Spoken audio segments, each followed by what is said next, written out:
Purchase your tracks today.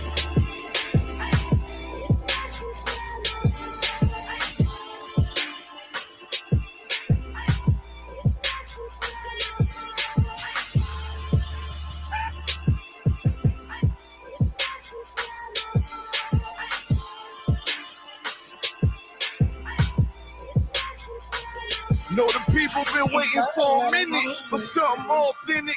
Came in the truth and bossed in it, made niggas regroup.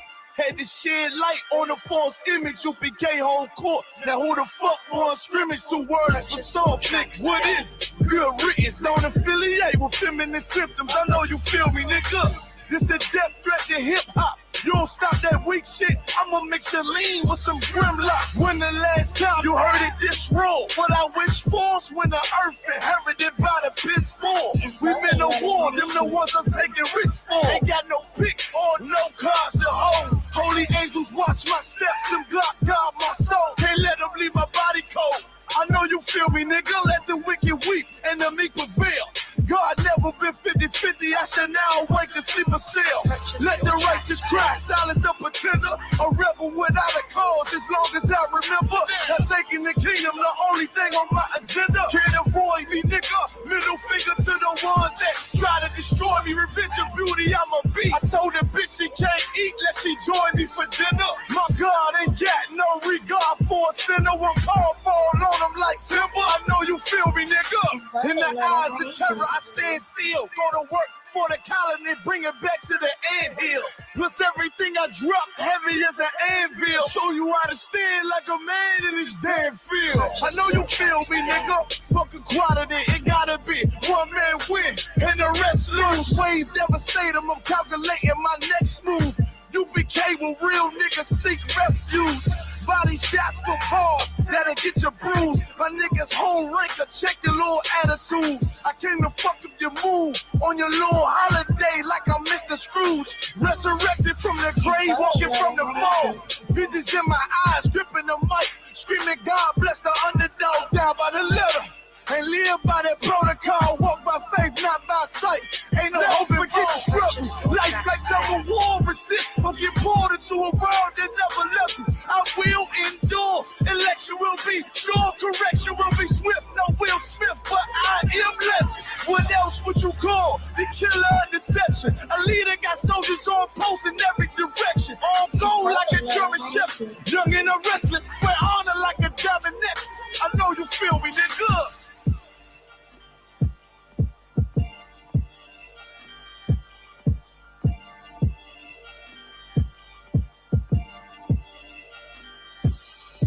Purchase your tracks today.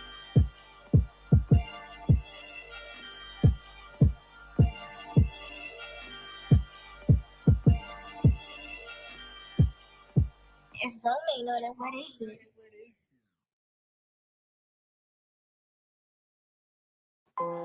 Test 1, 2. 2, 2, 2. 2.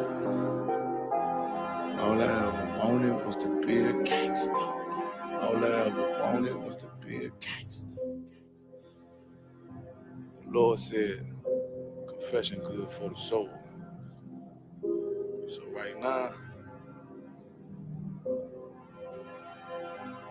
all I ever wanted was to be a gangster. Little did I know I was in danger. Decisions that I made provoked the Lord's anger.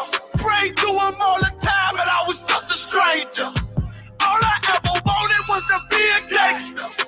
Little did I know I was in danger.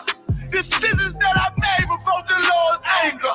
Prayed to him all the time and I was just a stranger. All I wanted was to be a gangster. And shot call. To be known with them niggas letting shots off. Either that or the right hand to the top dog.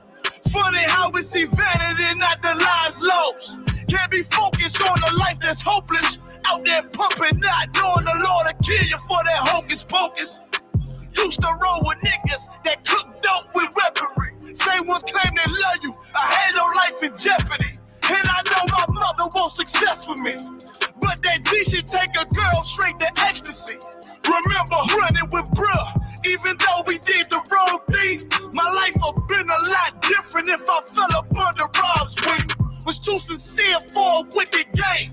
Shame the Lord's name, now we afflicted with pain. All I ever wanted was to be respected by stand-up niggas, not knowing that them handcuffs custom made the face. All I ever wanted was to be a gangster.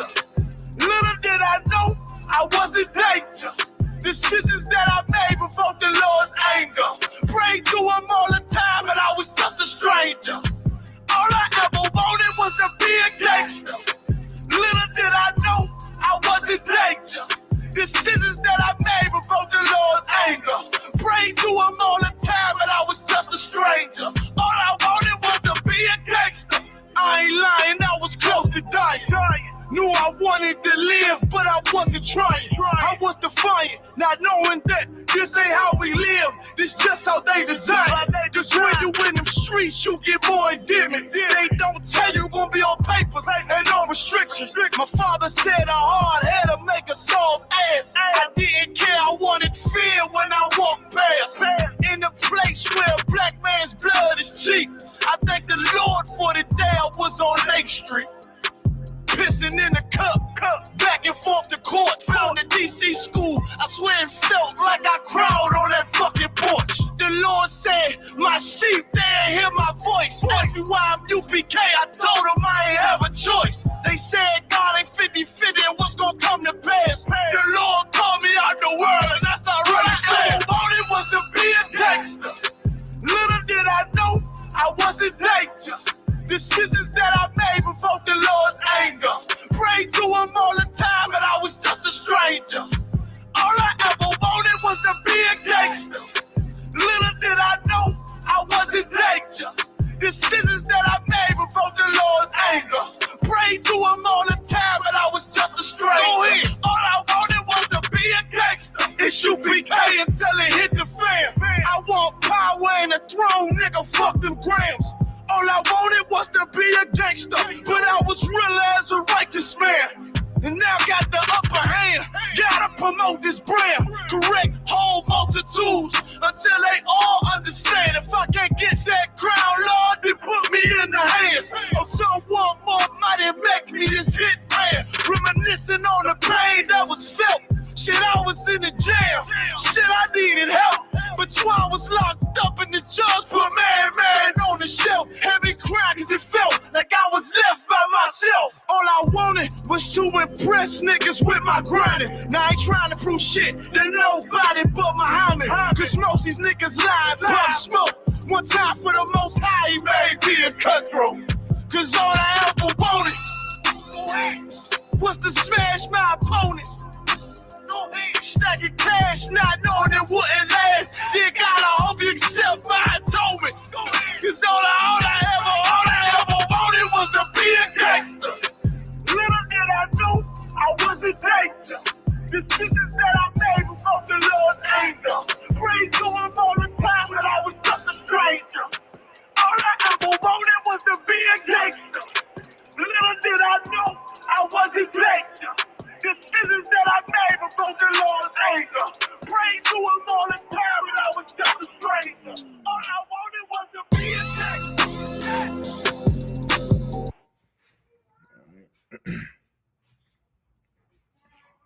So we good to go. All right, go ahead, clap it up.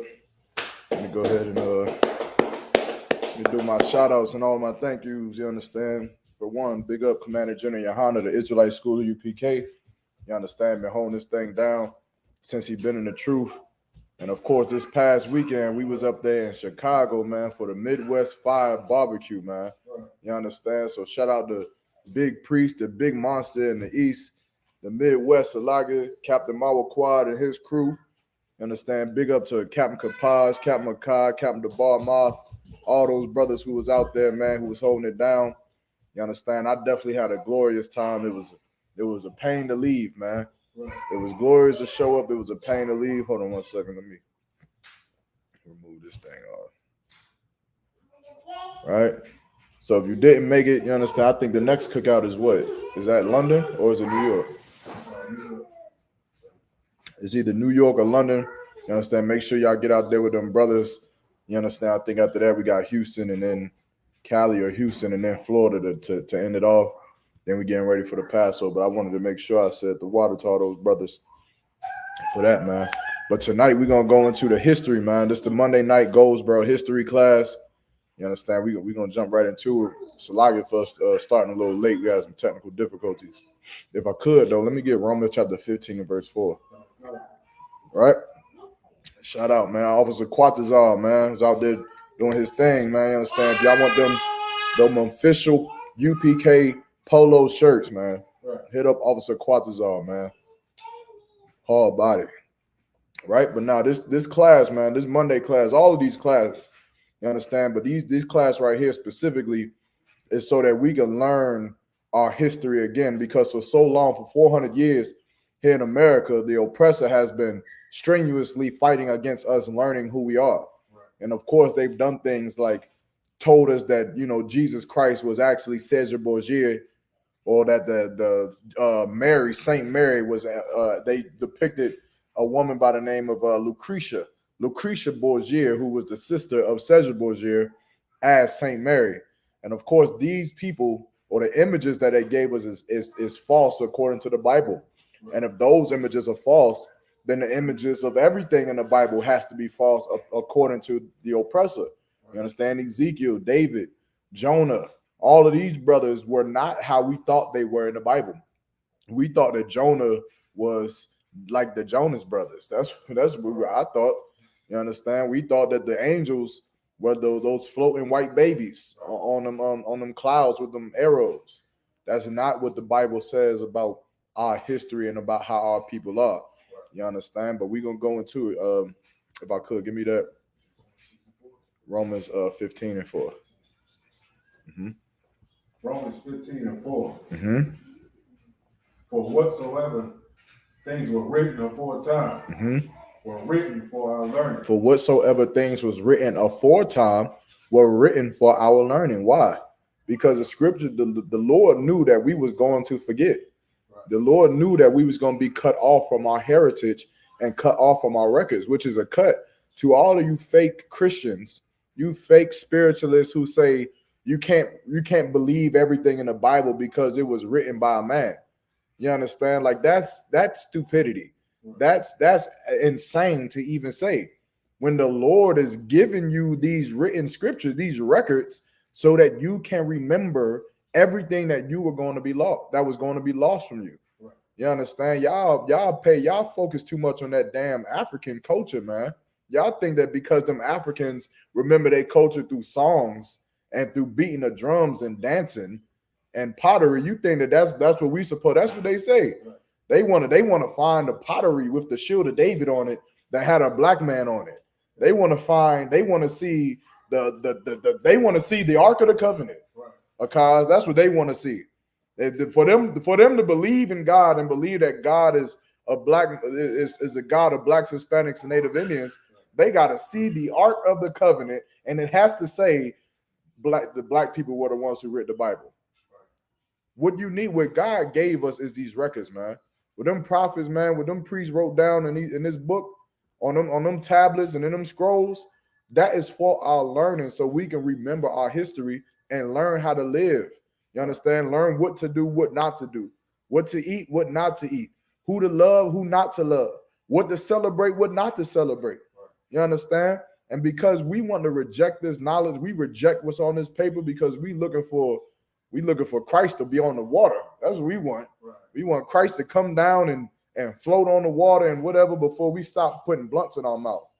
You understand? Right. Before we stop putting a fork through some pig. That's what we want. But as long as we want that, man, we'll never have righteousness in this place, man. Right. But Barakatai Hawaii, I was shot for Commander Jenny Han in the Israelite School of UPK. Right. Because we got men who gonna read these records and we gonna remember our culture. We're going to remember our history. We're going to remember what them brothers did in that Bible. And we're going to go over a few stories tonight. You understand? So bear with me, but we're gonna rock it out. Read that one more time. Mm-hmm. Romans 15 and 4. Mm-hmm. For whatsoever things were written aforetime were written for our learning, that we, through patience and comfort of the scriptures, might have hope. That we might have hope. Hope in what? All right. What is this hope talking about? All right. What's the hope that we need? Because, of course, without these records, we don't have no hope. Obviously, there is no Ark of the Covenant just around here that we can just go see in our Holy Land. It ain't there. We don't know where all of these ancient relics, the 12 stones that Joshua set at Jordan, we don't know where it's at. They say it's in these places. We don't know where it's at because all of our culture and all of our heritage has been destroyed from our minds, from our history. But now, here we go. We picked up this Bible in 1969 and we discovered that the chosen people of God are actually blacks, Hispanics, and Native Indians, man. That God actually loves these slaves here in America, and that he is going to free us from this bondage like he did Moses and the Israelites back in the time of the Exodus, man, back in Egypt. That is our hope. That is our faith. That's the whole reason we put in this work. You brothers ain't in here striving in this truth because of a relic you found on the ground. You brothers ain't, what do they call them people that, them archaeologists? You don't need to waste millions and billions of dollars on no damn archaeologists digging in some dirt. You got something that's living and breathing right now. These records, man. You go into this Bible and you ain't looking at no damn dinosaur bones. You looking at brothers that was raised just like you and I. You looking at brothers in this Bible that had to fight against drug addiction, had to fight against temptation, had to fight against worshiping other gods, just like you today. They going through the same thing. You understand? And now we got these records so that we can learn and lean on what them brothers did in the past and learn from their mistakes, learn from their accomplishments, and learn from their mistakes. That's what this is all about, man. You understand? But you allow a white man to tell you, if you ain't got no damn dinosaur bone, then it's kind of hard to just believe. It's hard to believe. They got to go find the bone, find the head. It's nonsense, man. Come on. Is there any more on that? All right, well, keep reading. Read verse 5. Okay, Romans 15 and 5. Mm-hmm. Now the God of patience and consolation grant you to be like-minded, one toward another, according to Jesus Christ. Yeah, come on, man, you got it. Yeah, you can either one. Yahweh Mashiach or Jesus Christ for those who listening. Right. You understand? Everybody don't know his name in the Hebrew, which is Yahweh Mashiach, our anointed King, our anointed Savior.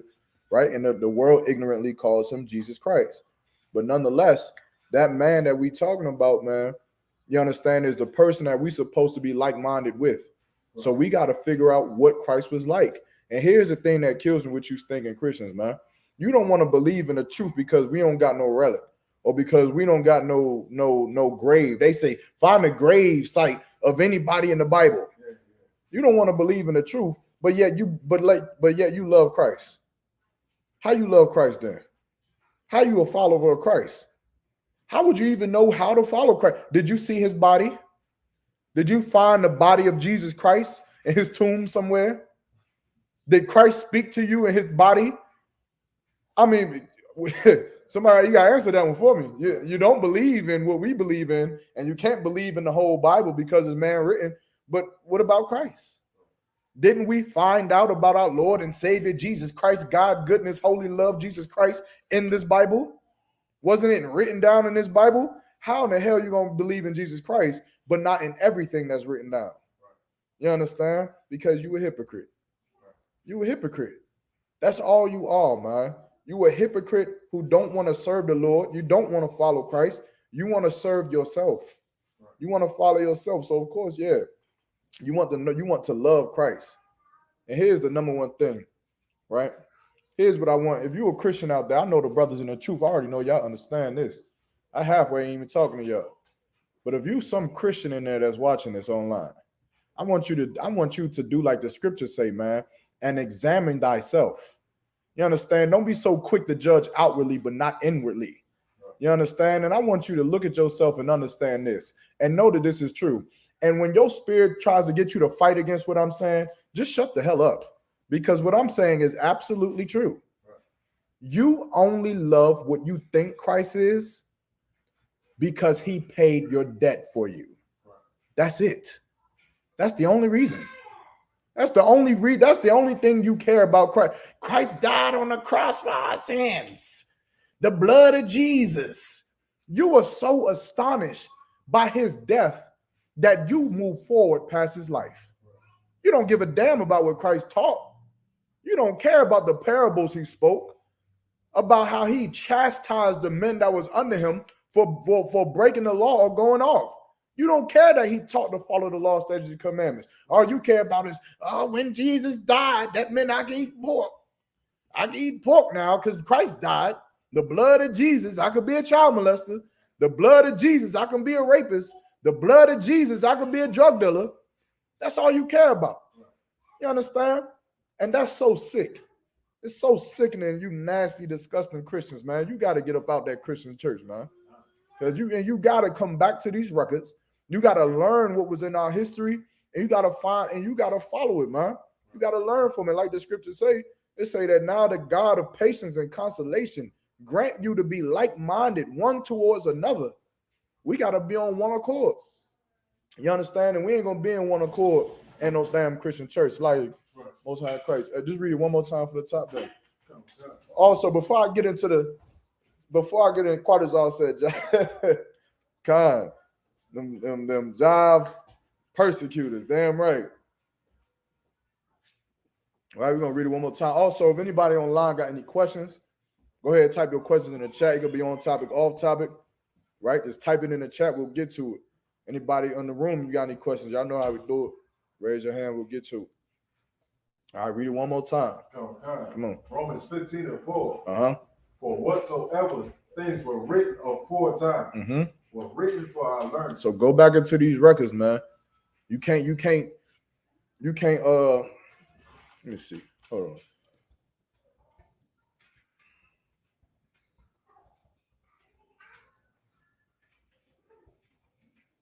Hold on 1 second. Give me Romans chapter 10 and verse 3. Okay. All right, hold down and give me Romans 10 and 3 real quick. All right, this is what you do, and this is what you can't do. You can't do this and be in the truth. You can't do this and claim to love God. You understand? Go ahead, read what you got. Romans 10 and 3. Uh-huh. For they being ignorant of God's righteousness. For they being ignorant of God's righteousness, man. You don't even know what's righteous unto God. It's righteous unto God for you to be doing what you're doing right now.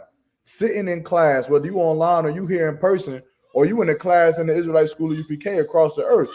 Sitting in class and going over these records, man. Not listening to some man talk about his visions.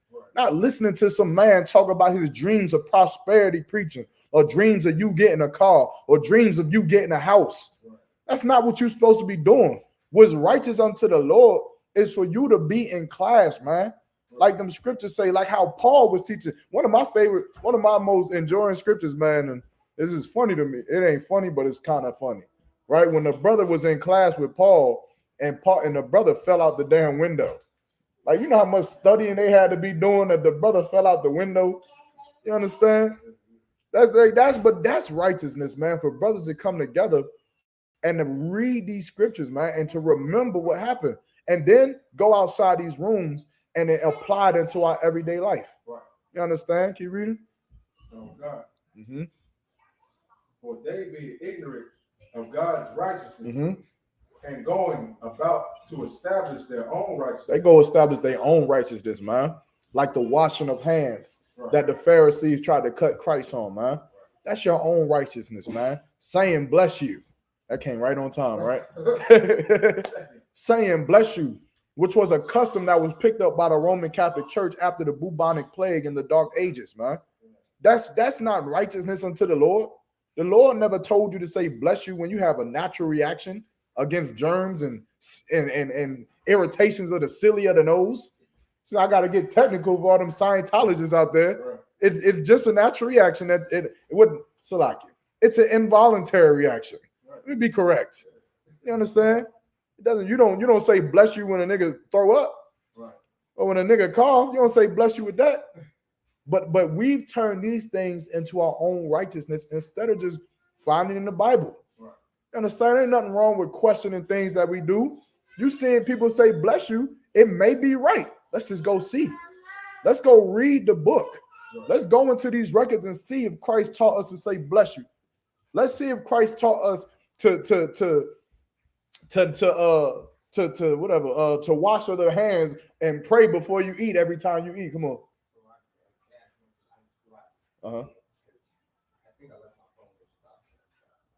Oh, you need to call it real quick? 1 second.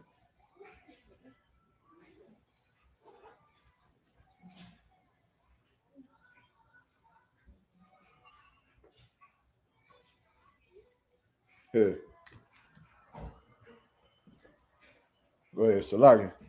You understand? But we got to go into these records and we got to figure out what was righteous unto the Lord and what isn't righteous. Keep going. Okay. Mm-hmm. Have not submitted themselves unto righteousness of God. They have not submitted themselves unto righteousness, man. Right. You understand? And we all know what that looked like. That's your Christian church. Right. All day, every day. Right? That's it on that? Okay. All right, now go back to Romans 15 and 4. All right, go ahead. Yeah, read that one more time. We out. Okay. Romans 15 and 4. For whatsoever things were written aforetime were written for our learning, that we through patience and comfort of the scriptures might have hope. That we through patience and comfort of the scriptures, man. It's comforting to know that God loves black people. Right. It's comforting to know that God is going to save blacks, Hispanics, and Native Indians through Third World War. Give it up for Commander General Yohana, man. Commander General Yohana just did a fire lecture at the Midwest, Midwest fire cookout, whatever. I'm saying it all wrong. That was so lit. I don't even know how to say it no more, man. But Commander General Yohana shut the building down, man, with that lecture and proving that World War III is going to happen in America, man. You understand? It's going to happen. And that is going to be the time of Christ coming back, man. And guess what? He didn't prove it off his own. Okay, no sweet. He didn't prove it off his own, right? You gonna see if you could go get it?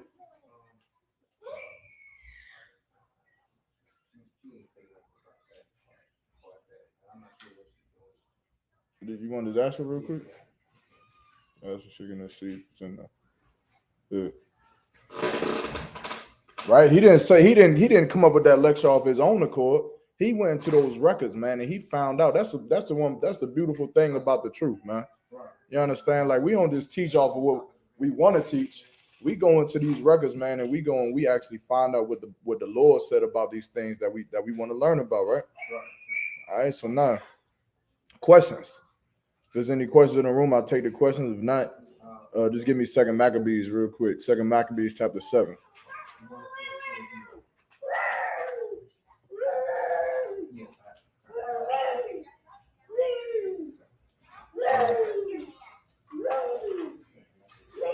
Second Maccabees chapter 7, and yeah, you good. 2 Maccabees 7 and verse 1, yeah. So now, as a matter of fact, y'all just come up closer, Drew, just so they can hear you better on the screen.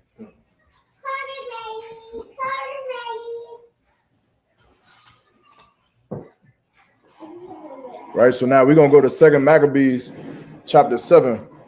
Quadazon, what you said? Fat Instagram philosophers panhandling for Quadazon, you killing me.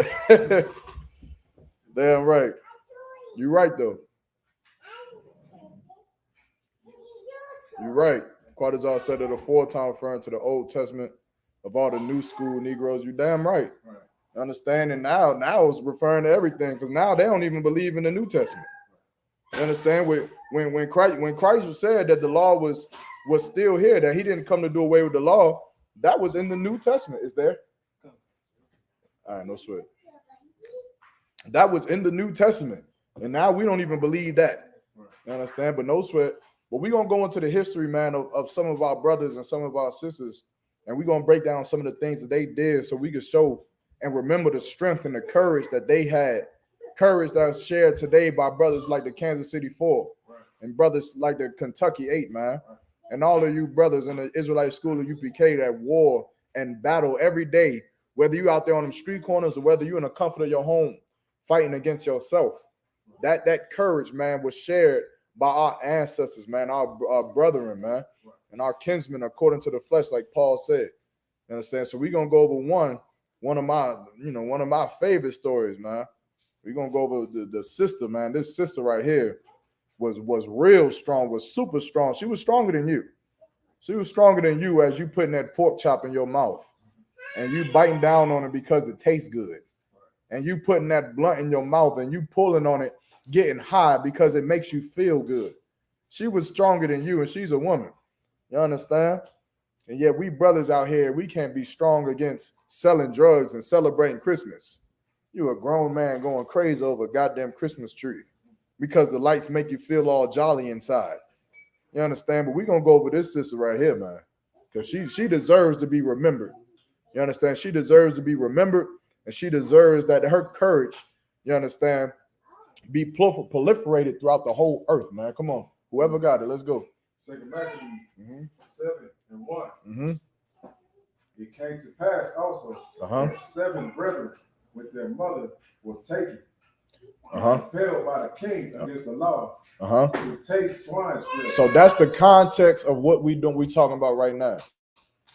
The context of what we're talking about right now is eating pork, which this is a big conversation. This is a big debate in the Christian community.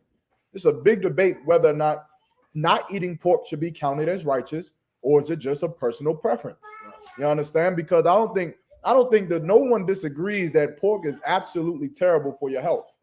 We all know this. We all know that pork is terrible for your health. It'll give you high blood pressure, gout, heart disease, heart attacks, certain cancerous cells will grow because of pork. It also is accustomed to growing and housing maggots and what's some other things? Parasites. It's known to all of those things, man. I mean, the pig is like the dirtiest animal on the face of the planet Earth. You understand? So I don't even think that the question is if it's scientifically correct to eat pork or not, but it's just the problem is it righteous to not eat pork? Does it please the Lord to not eat pork, even though it tastes good? Well, some Christians say that God died for us. I mean, that Christ died for us. That's off topic too. That is reminding me, right?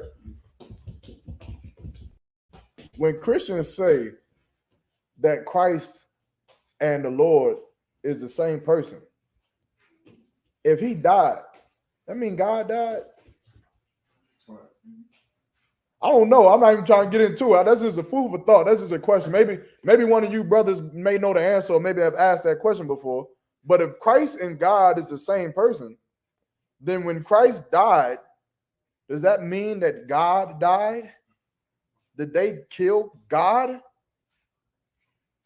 I didn't think God was capable of that. I didn't know. Like, I see why you worship the white man. I see why. That if the white man is capable of killing God, I see why you celebrate his holidays. I think that's what it is. I think that's why they love him so much. They the man who kill. This is retarded. Moving on. Let's get back on topic, right? So now, I think this is King Antiochus, right? Who was a Greek, was a king of the Greeks at the time, and he is compelling this woman to eat swine's flesh, her and her sons, because she was an Israelite. She was a Jew, and here we Jews back then, which are the southern kingdom, right? Back here we knew that we were supposed to follow God's laws, and eating pork was against God. You understand? Keep reading. Okay. And were tormented with scourges and whips. And they tormented her with scourges and whips. See, like, this is what I'm telling you about how you don't actually love Christ. If you love Christ, you would be in awe of what he taught while he was alive instead of just his torture. Like, you wearing a cross around your neck, stupid. He was crucified next to 2 other people. What does that cross represent? Who was the other 2? Anybody remember? I think one was a thief and a murderer, right? So who's on that cross for you? The thief and the murderer? The way that you live your life, I would think is more so the thief or the murderer than the cross, naughty y'all. That's what I would think they give reference to. I mean, you do kiss the cross before you steal. Don't you do it before you rob a bank? I mean, but go ahead.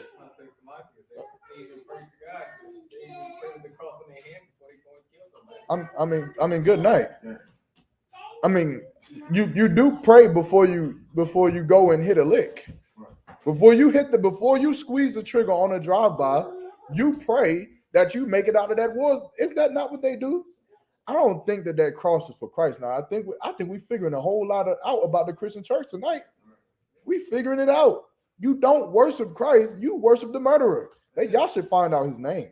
Whoever that murderer's name was and that thief, that's who your God is. Because you follow after their works. You understand? Christ didn't die on no cross because he ate pork, stupid nigga. He didn't die on no cross because he was some drug addict.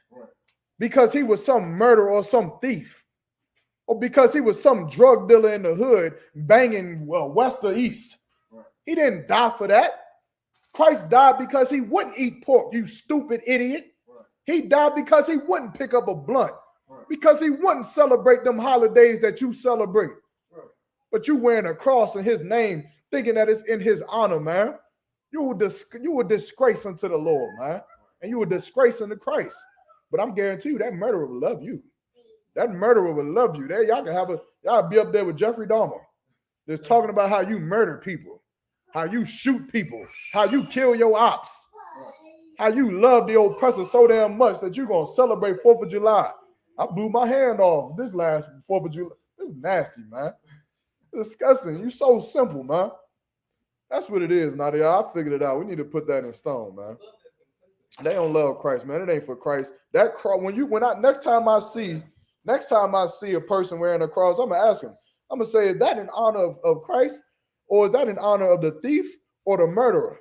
Of course, they're gonna say, oh, that's for Christ. I'm gonna say, well, why do you eat pork? Because that thief and that murderer, I'm sure they ate pork. I'm sure they did it. I'm sure they had that pork chop sandwich, man, and celebrated Christmas. But this sister right here, who was compelled by the king at the time, you understand, the king of the land, the highest ranking power at the time, was forcing her to eat pork, and she denied. You just sit down at the damn Thanksgiving table. Right. Don't no one force you. No one puts a gun to your head and makes you smoke a blunt. You just got to get fired. Right. Understand? You just got to get fired, and that's that. Come on with it. Okay. Verse 2. Mm-hmm. When one of them spake first and said thus, what wouldest thou ask or learn of us?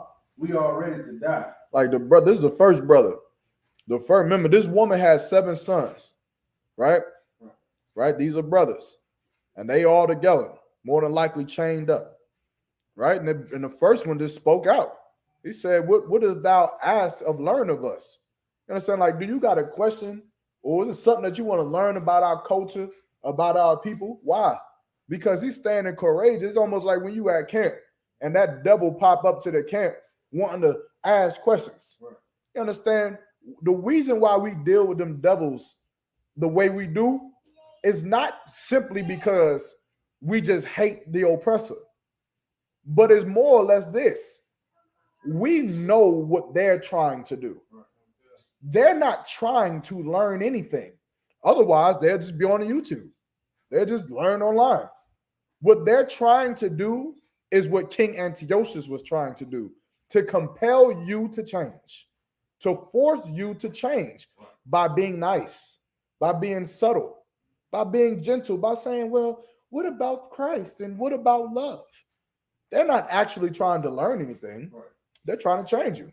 And so the first brother was more or less like, hi, what the hell? What's the point? Let's get to the point. Just tell me that you think that we are the black KKK and you hate us. You got to answer this for me. And that you hate us and that you want to hang us from a tree. Then we can all be cool with each other.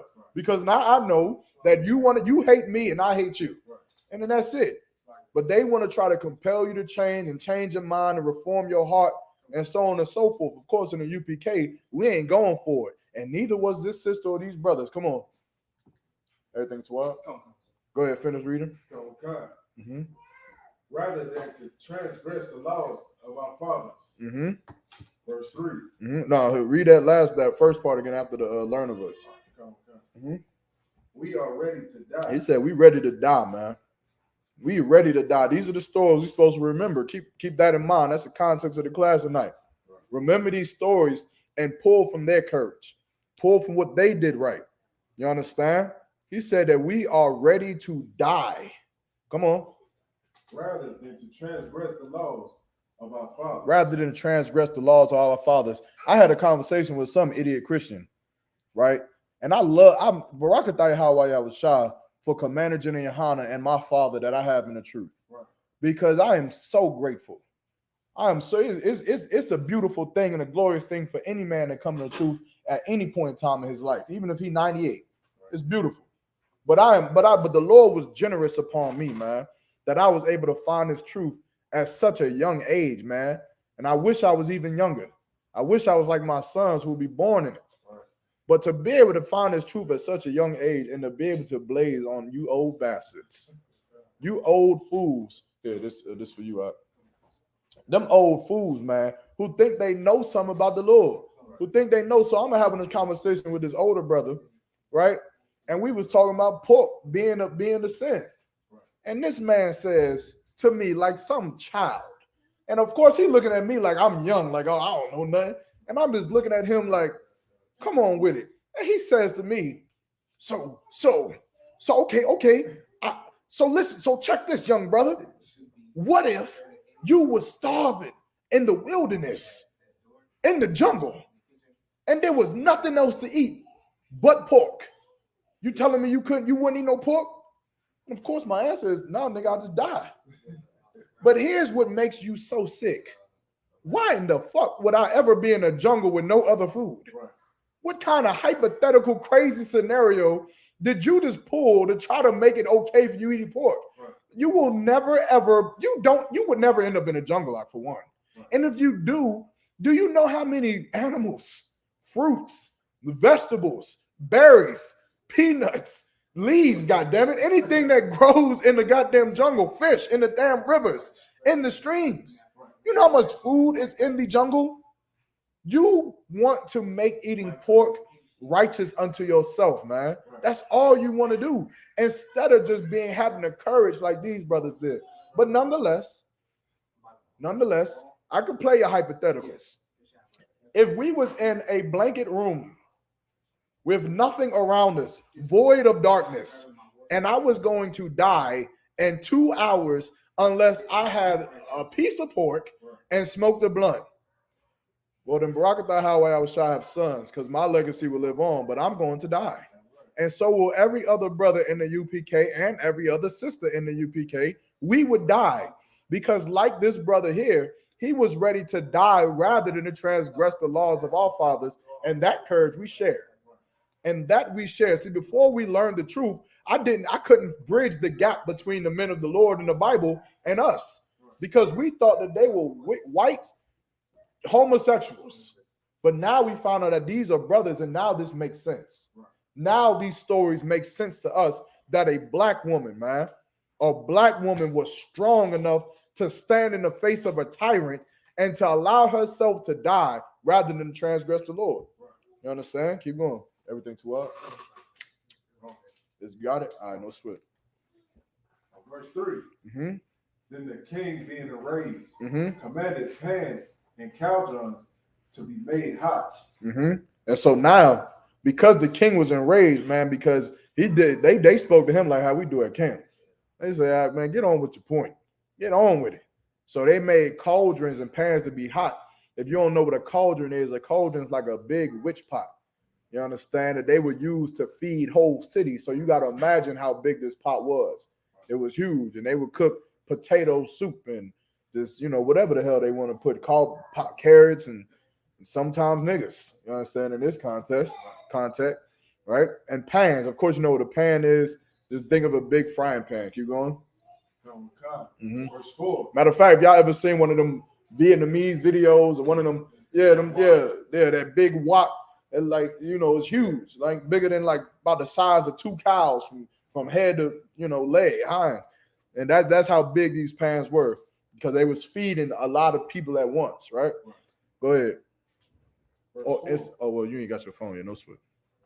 Which forthwith being heated, he commanded to cut out the tongue of him that spake first. And so now, as the pans are getting hot, they took the first son, right, the first boy, and they cut out his tongue because he spake first, man, because he said something, right, which is the spirit of our oppressor. It's the spirit between the serpent in the garden and us, right?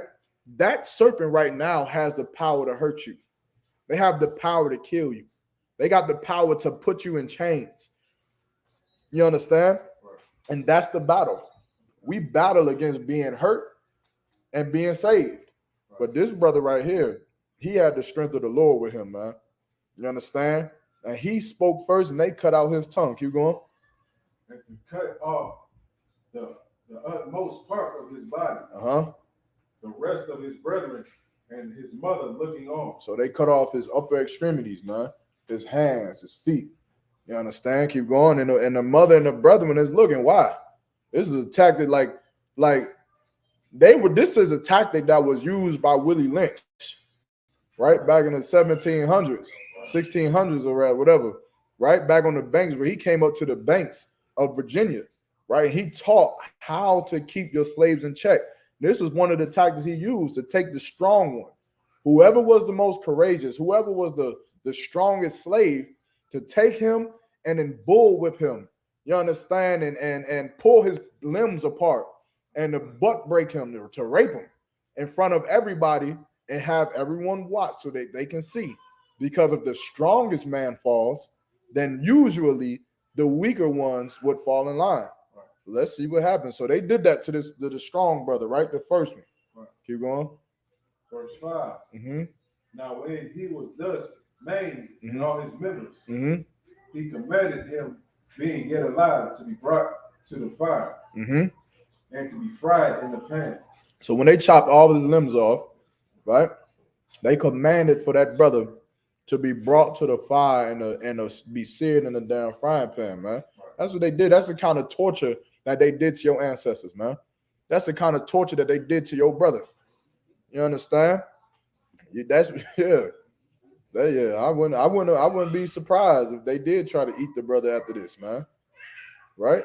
But you would think that was going to stop these brothers from standing with the Lord and to stand with the oppressor. Right? We're gonna see. Keep going. And as the vapor of the pan was for a good space dispersed, they extorted one another with the mother to die manfully. So these brothers, man, and this woman, their mother, they looked at this pan, and you understand, like you gotta imagine. I mean, if you got a brother, I mean a physical brother, a brother you was raised with from the jump, same mother, same father, you gotta imagine how that would look. You understand that the hurt that would cause to see your brother's tongue get cut out, and then his limbs get cut off, and then he thrown into a pot, man, and fried right in front of you. Like, you got to imagine the pain and the suffering that would come from that, man. And here's where, and that pain and that suffering, you got to see how destroyed Black people have really come. Harken on to that pain and suffering that you would have seeing that. And I'm going to show you how weak we really are, right? Just hold on to it. Keep going. Okay. Saying thus, verse 6, the Lord God looketh upon us, and in truth has comforted us, as Moses in his song. The Lord God looketh upon us, and in truth have comforted us, as Moses in his song. Keep going. Which witnessed to their faces, declared, saying, and he shall be comforted in his servants. And the Lord shall be comforted in his servants, man. Meaning what? We today we want to be comforted by the Lord. But they back then, they wanted the Lord to be comfortable with them. You understand? They wanted the Lord to look down on them and to be able to say, I got faithful servants. I got faithful men and women that will hearken unto my words and will carry out my will. And so whatever I need on earth, they will do. And the Lord needed them to not eat pork. He needed them to not smoke weed. He needed them to not be cowards in this situation right here. Keep going. Verse 7. So when the first was dead. When the first was there, remember that pain that you have. Remember that pain you have when you see Trayvon Martin's body laying. Remember the pain that mother had when she seen Emmett Till's body and she had an open casket so that the city can see what they really feel about us. Remember the pain that you have when you see Eric Garner and Fidel Castile and all of these brothers who is getting brutalized and murdered in these streets of America, streets that we built, ghettos that we inhabit, This land that we had, the pain of the 75 million Native Indians that is killed on the Trail of Tears, the pain they have to this day on them reservations. Hold on to that pain. And I'm going to show you how Christianity has made you a weak bastard. Right. Keep going. Mm-hmm.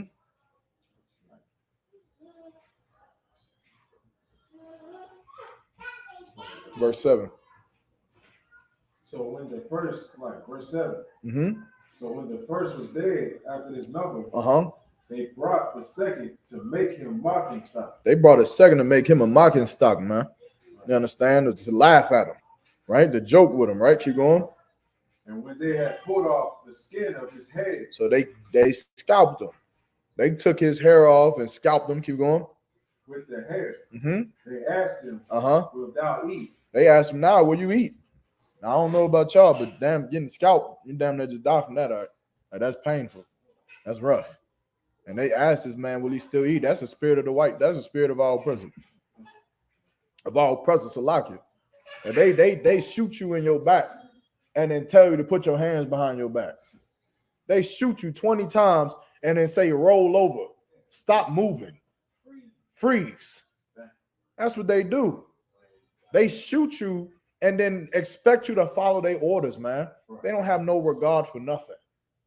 You understand? I wish let me be careful with my words, man. I can't wait for the day that the Lord shoots you and then tells you to freeze. I'll just leave it at that. We ain't gonna do nothing, of course. You understand? Unless it's in self-defense. But I can't pray. I pray for the day that the Lord shoots you 8 times in your back and in your stomach and your neck, and as you and you in such agony and in such pain, and when every organ and every piece and inch of body on you is fighting to stay alive by moving to comfort, by moving to open airwaves so that you can breathe.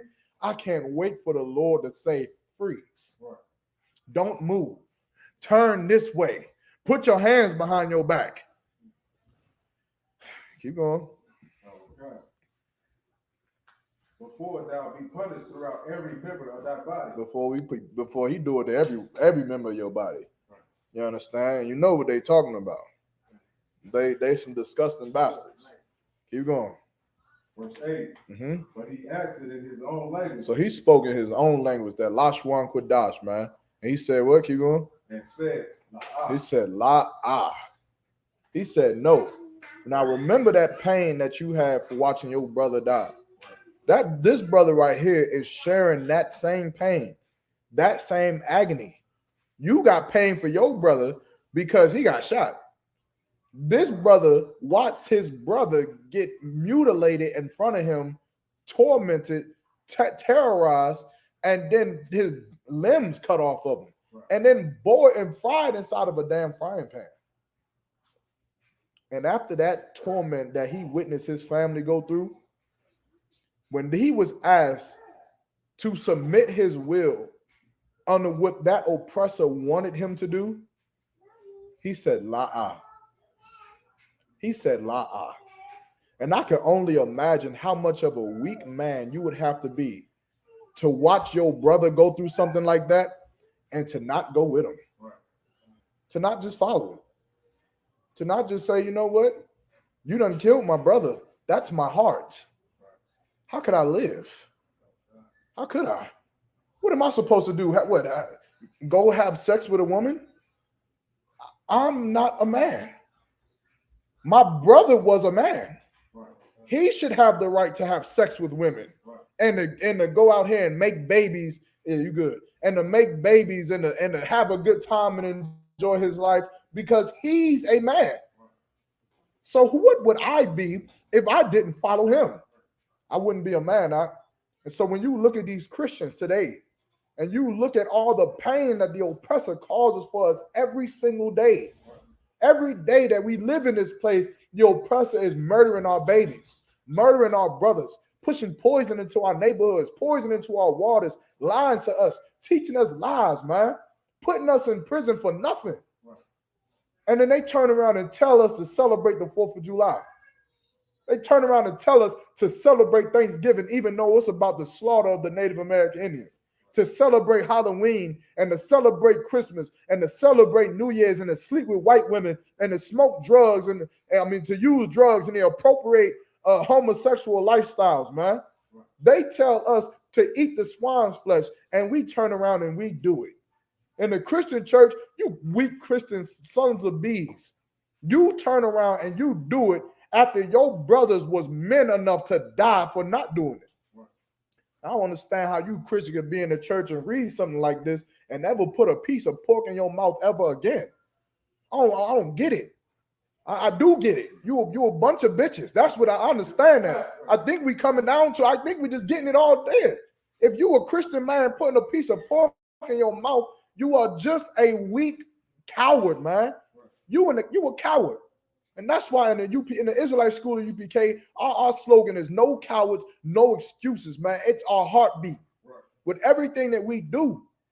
Because there ain't nothing worse on this earth than a goddamn coward. You ain't gonna be perfect.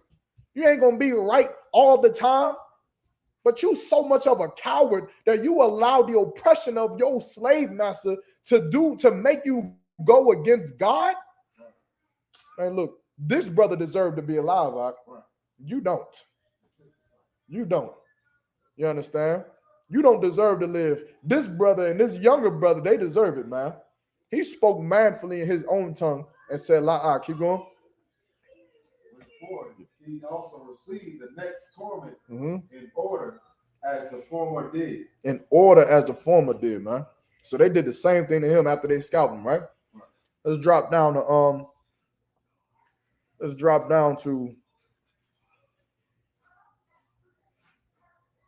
go to verse 10. We're gonna start skipping through, right? Y'all, for time's sake, we're probably gonna go a little bit over tonight, only because we started late.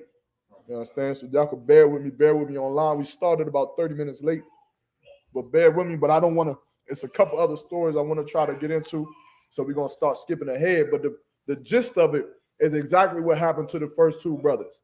Now there's 5 left, and of course the mother left, and they are all still in this room that's still being, tormented, man, and tortured. That's the word I'm looking for. They're being tortured to go against their God. But now read verse 10. Verse 10. After him was the third made a mocking stock, and he was required.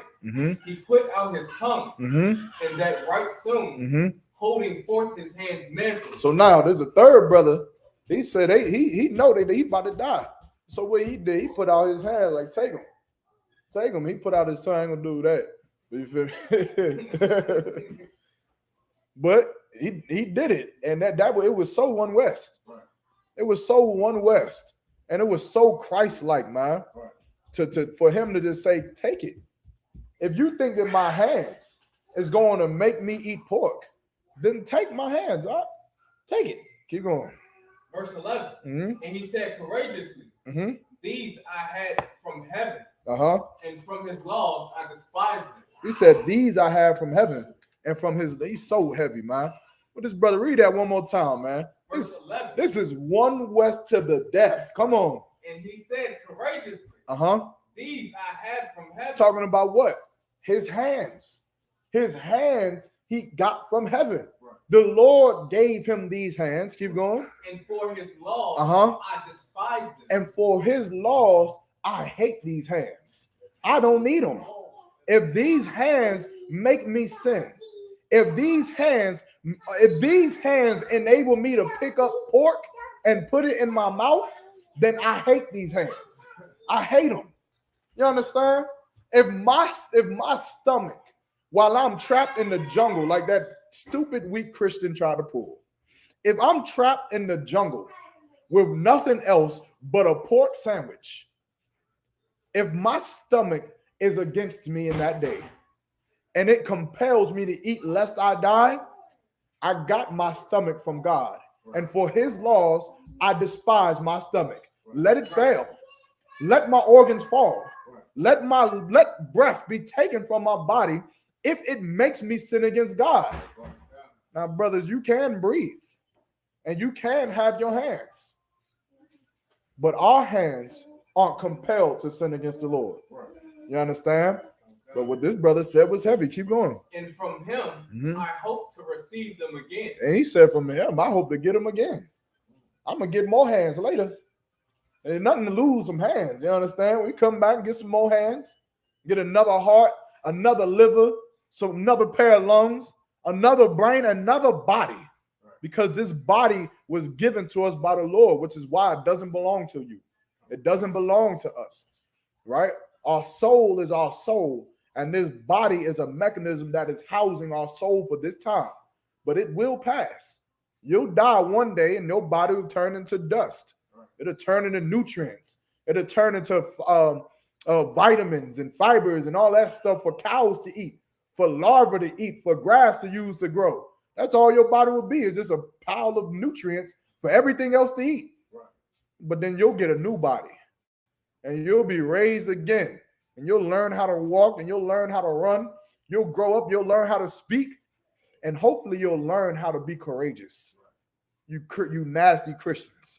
Hopefully when you get a new body, you'll learn how to have some integrity for the Lord instead of having integrity for your oppressor. Keep going. Verse 12. And so much that the king and they that were with him marveled at the young man's courage. They marveled at the young man's courage, man. And that's what you understand about the oppressor, man. He sees you, he sees blacks, Hispanics, and Native Indians right now, and he sees you as weak, man. But when you stand up against him, man, in this battle, he sees you as a formidable opponent, someone to be respected. You understand? And I'd rather have that. I'd rather have respect, you understand, than to be a servant to some man that hates my guts. I'd rather him know that he better not come to my house with that Christmas nonsense. I'd rather him know that you better not knock on my door with that Jehovah's Witness nonsense, because I'm not a nice black man. I'm not a Israelite. I'm not an Israelite black man. I'm a nigger Israelite. I'm one of those. I'm one of them hardcore nigger Israelite gangster thug killers. That's what we are in One West. One of them goddamn barbarians. Right. Them barbaric Negro niggas. Right. That's what we are. Them ex-Crips and Bloods and murderers and everything else you're afraid of. And so you should never come to my house. Don't trick or treat at my door. Don't do it. The lights are off for a reason. I pray you understand. Keep moving. For that, he nothing regarding the pain. And if you don't understand, that was an insult to IUIC. Just so you understand that IUIC is just another Christian LGBTQ organization, right, who thinks that they're not niggers. They're not niggers. They think that you're niggers, right, because you listen to rap music and because you go out to clubs and you talk to women and much polygamy. So they think that that's nigger behavior. You're niggers for that. That's why I said what I said, just in case they want to clip that. Make sure you get the whole thing. Of course, we are Israelites. I'm standing on what I'm saying. I'm a nigga Israelite, though. I think I'm going to make that into a shirt. That might have to go on the next Javelin sweatsuit. The nigga Israelite. Come on. The biggest nigga Israelite. I'm with all of it. Come on, man. Let's go. Yeah, let's go. Let's drop down to go to verse 16. Oh God. Mm-hmm. Verse 16. Then looked he up. Mm-hmm. Then looked he unto the king. Quadazar, I'm with you, brother. I see you, most high in Christ. And right, the water. And said, mm-hmm, thou hast power over men. Uh-huh. Thou art corruptible. Said, thou hast power over men. Thou art corruptible. Keep going. Thou doest what thou wilt. He giving him his respect. You got power over men. You corruptible. You do what you want. Keep going. Yet think not that our nation is forsaken of God. But don't think God gonna forget us. Don't think that. You understand? What was heavy in that is that he said you have power over men. Right. You don't have power over our Father, though. Right. Because our Father has power over you. You understand?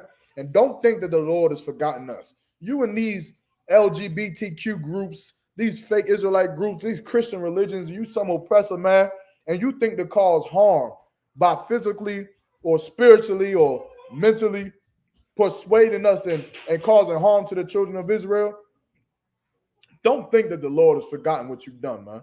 Don't think it doesn't go unnoticed. The Lord see everything that you do. That's why them purple pussies thought that they can touch the Kansas City 4 and get away with it. They thought they could. Y'all don't understand. Let me tell you something. I'm sidetracking for a second, man. Let me tell you something, man. Y'all better tread carefully. Tread softly, man, in that damn purple group. You better be careful about the things that you listening to and the men that you following, man. Because if you thank the Lord for Commander General Yohana and these laws that Christ the gate that died for us to keep, man. Because you damn right when you say we a bunch of niggas, you right. But that's the one thing that you need to be careful about too. You think that you're gonna go out here and put your hands on any one of our brothers? We got the courage that this woman got in 2 Maccabees with them sons, man. To not be scared and to bow our neck and to be some purple pussy because America is comfortable with it, man. We don't give a damn about it. We all about warfare in the Israelite school of UPK, man. So you better tread softly, man. Think you're going to put your hands on our brothers, man, just because it's 4 of them and it's 30 of you. I wish you would, man. You lucky. I was waiting on a phone call from Captain I thought. I was waiting on it. I was waiting to hear, Yawamak, you got to go to, I would have hung up. So I can call back. So I hung up again. I'm gone. Don't say nothing else. Don't say nothing else. You understand? Because some of us, we teaching this truth because we have to. Some of us, we teaching this truth and we do the last one with us because we have to. That's the order from Commander General Yohana. Some of us just want to kill people. That's what some of us want to do. Some of us, I love this. I love Joel chapter 2. That's my favorite chapter in the whole Bible. Some of us just rather do that. You understand? I love the scripture. I love breaking it down. I don't think I'm the best teacher. I don't think it. I do it because I got to, and I got to do it in Most High in Christ. But there is that other thing. There is that other thing. I suggest that you keep your hands off our brothers. I suggest you do that. I suggest you do like what your camp did in South Carolina just a week ago. And when you see the Israelite School of UPK pull up to the gas station, I suggest you pack your camp up and you leave. I suggest you do that every time. Give them a hand. Give the IUIC of South Carolina a hand for doing exactly what they were supposed to do. You fall in line with the Jehovah's Witnesses. When we come out there to camp, the Jehovah's Witnesses pack up their pamphlets and they roll down the block. Am I lying out of y'all? I'm not lying. They leave. And when South Carolina pulls up just to get some gas and just to get something to drink, you pack your camp up and leave. Am I lying, Akash? I'm not lying. You better tell the rest of your camp to follow suit. Moving on. Back to the scriptures. Come on. Where was we at? Verse 17. Mm-hmm. But abide a while, and behold his great power. Mm-hmm. How he will torment thee. He said, abide a while. Live. This brother right here is heavy. He said, live a little bit. Just stick around for a while after we gone. You understand? So that you can witness the power of the Lord, because he's going to torment you. He's going to get you. Keep on. And thy seed. And your sons. Good night. Come on. Verse 18. Mm-hmm. After him also they brought the sixth, who being ready to die, said, be not deceived without cause. For we suffer these things for ourselves, having sinned against our God. He said, do not be deceived, man. We allow these things to happen, man, because they serving the Lord. They know what's going on, and they know what they're going to get for serving the Lord. Keep going. Therefore, marvelous things are done unto us. This is glorious into their eyes, man. Right. To be able to stand on your sword, and the day where you are questioned to either stand with the Lord or to stand with your oppressor or to stand with yourself, and to fall for the Lord is more glorious than to stand for America, man. It's more glorious than to stand with Greece or to stand with Rome or to stand with Babylon or Assyria, man. It's more glorious to just die for the Lord. Right. And that's what he's saying. Keep going. Verse 19. But think not that thou hast taken in hand to strive against God, that thou shalt escape unpunished. He's saying the same thing, right? Let's come on now to verse 20. Now, this is the woman, right? This is the woman that your mother should look up after, man. This is the woman. Not Oprah, not Anita Baker, not what's some of them other women? Jada Pinkett Smith, not Cardi B, not Lotto. What's some other women, man? Beyonce, Nicki Minaj. I want some of them older ones though. Juanita Bynum. There we go. Gabrielle Union. Those are the women that your wife and your daughter should be looking up to, man. Erykah Badu. You understand that nasty hoe? Oh, that spirituality, boy. I don't know how the hell you a hoe in reality and in the spirit realm. That's crazy. You take some damn potions and get up in that spirit realm, and that bitch is a damn hoe in the purgatory too. Damn. It's just having sex with every ghost in this goddamn place. Moving on. Come on with it, man. Verse 20. But the mother was marvelous above all. The mother was marvelous above all, man. Keep going. And worthy of honorable memory. And worthy of honorable memory. You understand? Honorable woman of worthy of praise, right? Which is Shabbakunah in the Hebrew. Worthy of honorable memory. Keep going. For when she saw her 7 sons slain without the space of one day. And you know what, too? You know what? I'm going to hold that for then. No sweat. Read it one more time. For when she saw her 7 sons slain within the space of one day, she bare it with a good courage. She bare it with a good courage, man. Any other mother would have crumbled at this, man. Right. Any other mother would have fell to her knees and begged and pleaded and would have whored herself for the oppressor to not kill her children, man. Right. But not this woman. Not this woman. And I pray the Lord that my mother would never be like them hoes. I pray that my mother stands strong. Right. You understand? Because that's the only way our nation is going to stay alive. Right. Is that we have courage. You understand? Keep going. And this is off topic. Nah, should I say that? Let me see. Should I bring out that story? I'm not gonna bring it out. Come on with it. Because of the hope that she had in the Lord. Verse 21. Yea, she exhorted. Hold on. What did that say? Because of the what? Because of the hope that she had in the Lord. No, she had the ancient relics. The hope. No, she had she seen Christ walk on water. Because of the hope. Nah, she met one of the prophets. Because of the hope. Because of the hope. Now you can't believe in every word in the Bible because it was written by men, and we don't know where their grave sites are. We haven't seen Christ's body. Is Christ here yet? Did Christ tell you this out his own? Because of the what?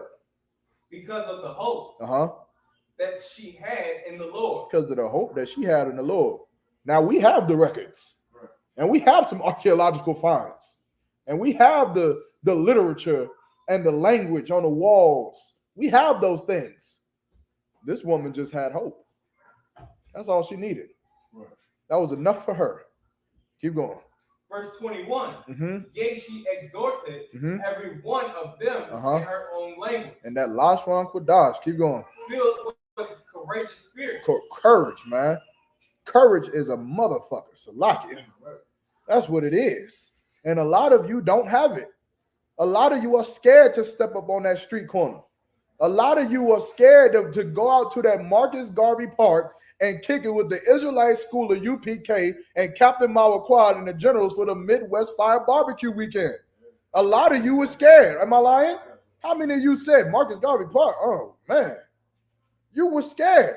When we came in there, I coined the term. Because they said that's a drug field, gang field. That Marcus Garvey was a trap. Right. Well, the UPK, we walk in your trap and take over your trap. That's what we did. And then we gave it back to you. And it was cleaner than it was when we arrived. Come on. Filled with courageous spirits. Courageous spirits. Come on. And stirring up her womanish thoughts. And stirring up her womanish thoughts. Keep going. With a manly stomach. With a manly stomach. Meaning she had those emotions. But she dealt with it like how a man dealt with it, man. And she was strong with it. Keep going. She said unto them, come on. Verse 22, I cannot tell how you came into my womb. For I neither gave you breath nor life. This woman is honorable, man. She giving all the glory to everything beautiful about her life, which is her children, to the Most High. She said, I can't tell you how you got here. I ain't give you breath nor life. Keep going. Neither was it I that formed the members of every one of you. Now, I didn't have nothing to do with that. You understand? That's why them nasty women who say, I got rights and I did this and I carried them in my womb for 9 months. What are you talking about? That wasn't you that carried nothing. You understand? The Lord wanted to kill that baby, he would have. The Lord didn't want you to conceive that baby, you wouldn't have had it. It ain't got nothing to do with you. Everything is of the Lord. That baby come out healthy, it's the Lord who allowed that baby to come out healthy, man. You understand? Keep going. Verse 23. But doubtless the creator of the world, who formed the generations of men, and found out the beginning of all things, will also of his own mercy give you breath. And go ahead and life again, as you now regard not your own selves for his law's sake. He said what? He said he telling her son, meaning she is speaking courage into her children and exhorting them, telling them that even though you about to die, the Lord is going to give you breath again, giving the courage that she had and breathing it unto them, man. You understand? That's the spirit of Christ. That's the spirit of our King, man. You understand? And she had that. She had that spirit as a woman. She had that spirit. Keep going. Verse 24. Now Antiochus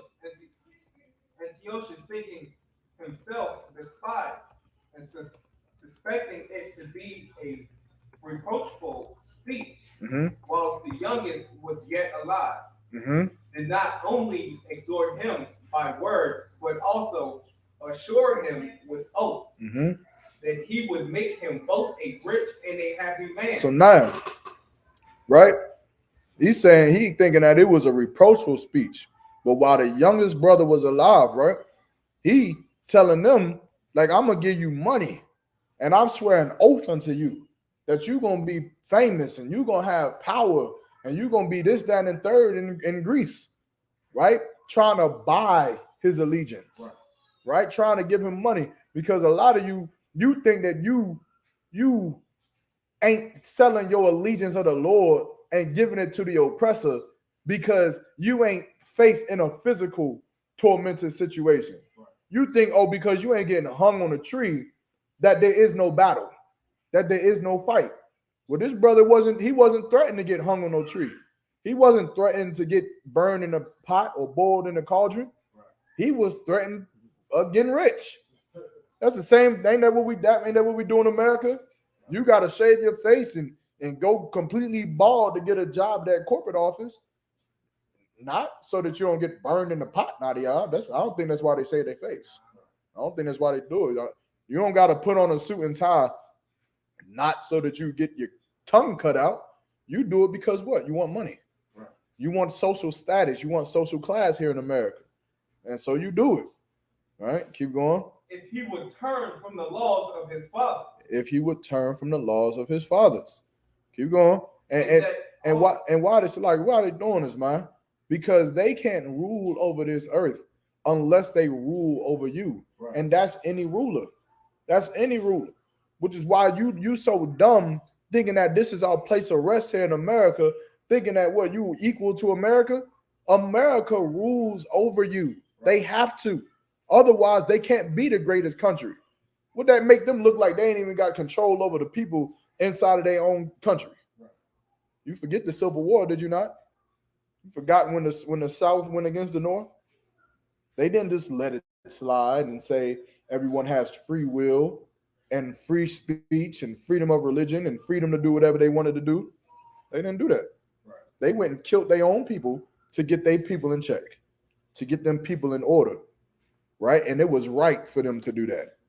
It was right for the North to go to war with the South. Right. And it was right for the South to go to war with the North because they disagreed and they had to battle so that they could have peace. Right. But now Black, Hispanic, and Native Indian, we at war with something too. Well, now what would you do? Keep going. And that also he would take him for his friend. And trust him with affairs. Oh man, good night. He said, he gonna be my friend. You're gonna be a good little nigga boy with me. Come on. Verse 25. But when the young man would in no case hearken unto him, the king called his mother and exalted her, that she would counsel the young man to save his life. And this is what they do. This is what our oppressors do to this day. They use our women to make us weak. Right. Use our mothers to make us weak, man. And if you a sister, man, you got to check that spirit in yourself. You got to check that, man. You understand? You see you see a father chastising or correcting your children. You got to check that thing inside of you that wants to say something about it. You understand? Because that's what this king wanted her to do. He wanted to use the mother because she's so emotional to not want to see harm come to her son, to not want pain to come to her son. You got to let the Lord have that son, man, because that son don't even belong to you. Little do you know, these children that you got that you're responsible for, that's it. You're responsible for them on this earth, but they don't belong to you. They belong to God, man. That's who they belong to, man. And if they doing anything that goes against God, then they have to be checked and chastised for it, man. Now, I ain't talking about abusing your children. Now, I ain't saying that. I ain't saying allow your husband to give your 5-year-old son a black eye or to cave his chest in. I ain't saying that. If you feel like your father or the mother, whoever, any parent, it'd be the mother or the father. If you feel like a child is being abused in any circumstance, then call for counsel. If it's life-threatening, call the police immediately. You understand? If it's not so much life-threatening, then call for counsel, not after the 3rd time, not after the 6th time. The first time you feel like a child is being abused, if you unsure if it's abuse or not, call for counsel, man. Because you don't understand what's going on. Sometimes maybe a father or mother may not even know what abuse is because they was abused as a child. They think it's normal. Call for counsel, man. I don't know how many times you guys say that. Call for counsel, call for counsel, call for counsel. Back on topic. Come on, keep reading. Verse 26. And when he had exalted her with many words, she promised him that she would counsel her son. So now, she going to counsel her son. Right? He said, okay, I'm going to talk to him. I'm going to talk to him. I promise. I'm going to talk to him. Let's go. Let's finish it out. Come on. Verse 27. But she bound herself towards him, laughing the cruel tyrant to scorn. Spake in her country language on this manner.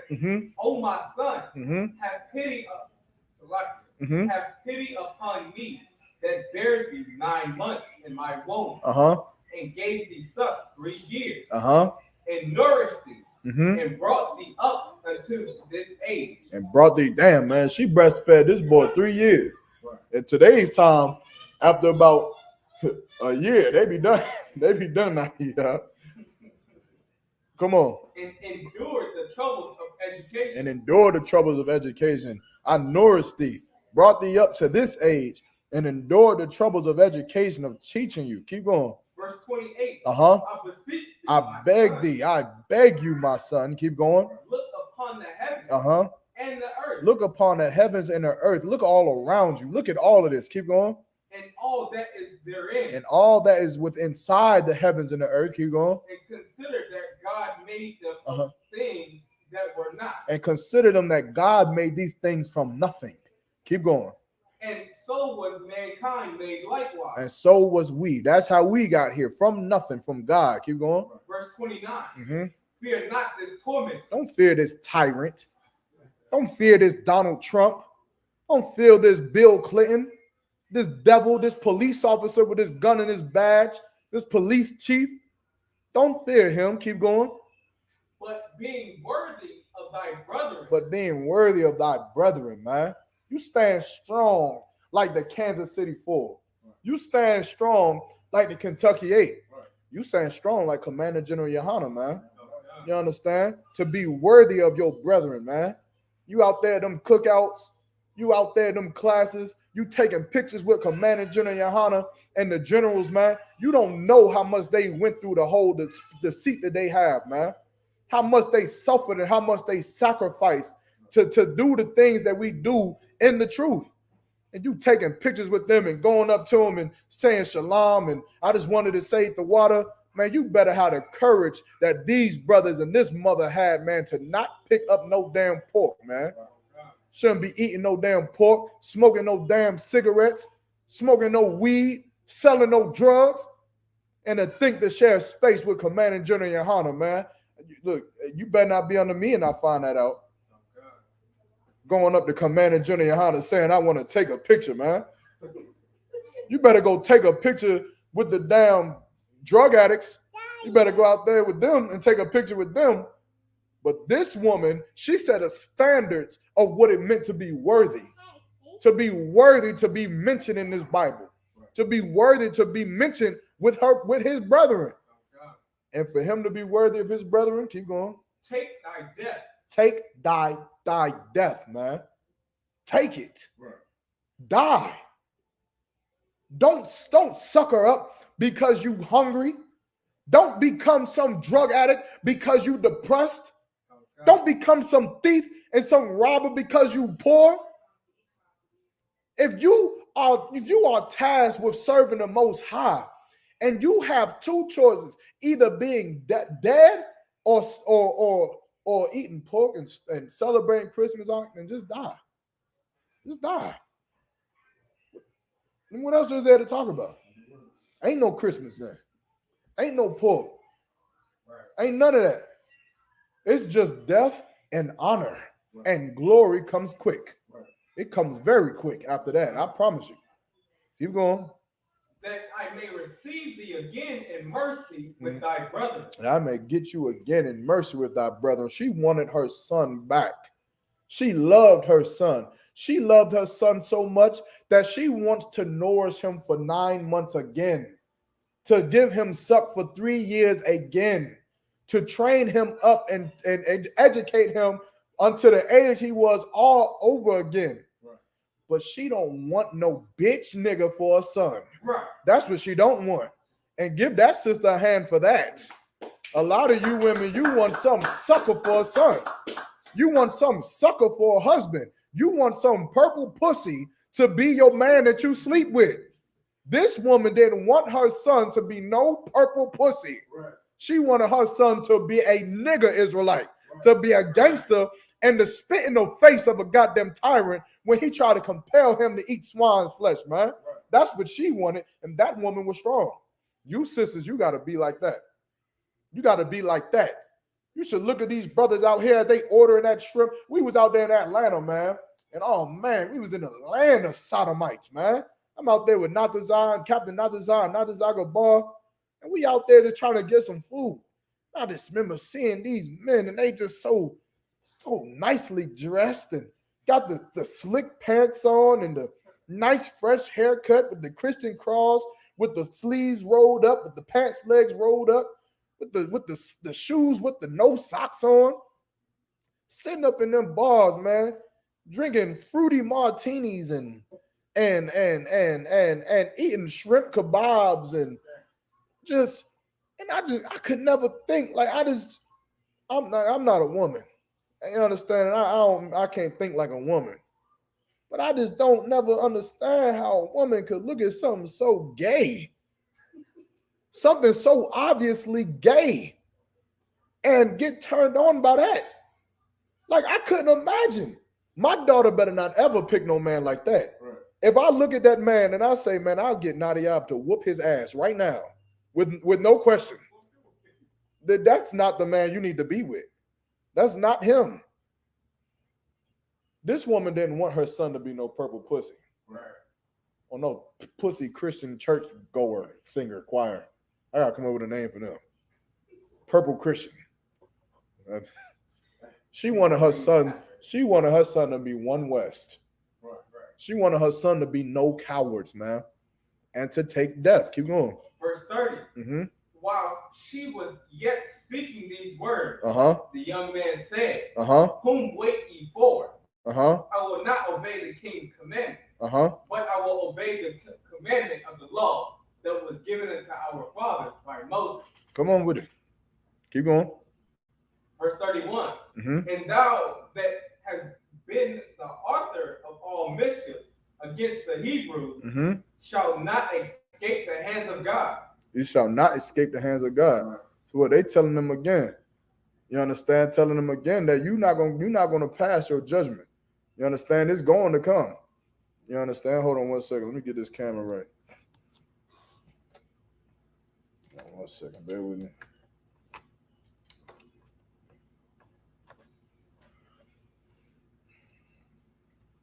Bear with me 1 second, Salagi. All right, there we go. Go ahead. Keep reading. Verse 32. Uh-huh. For we suffer because of our sin. Mm-hmm. Verse 33. And though the living Lord be angry with us a little while for our chastening and correction, yet shall he be at one again. So she checking the hell out this king, right? Go down to verse 37. She checking the hell out of him, man, because she ain't gonna eat pork.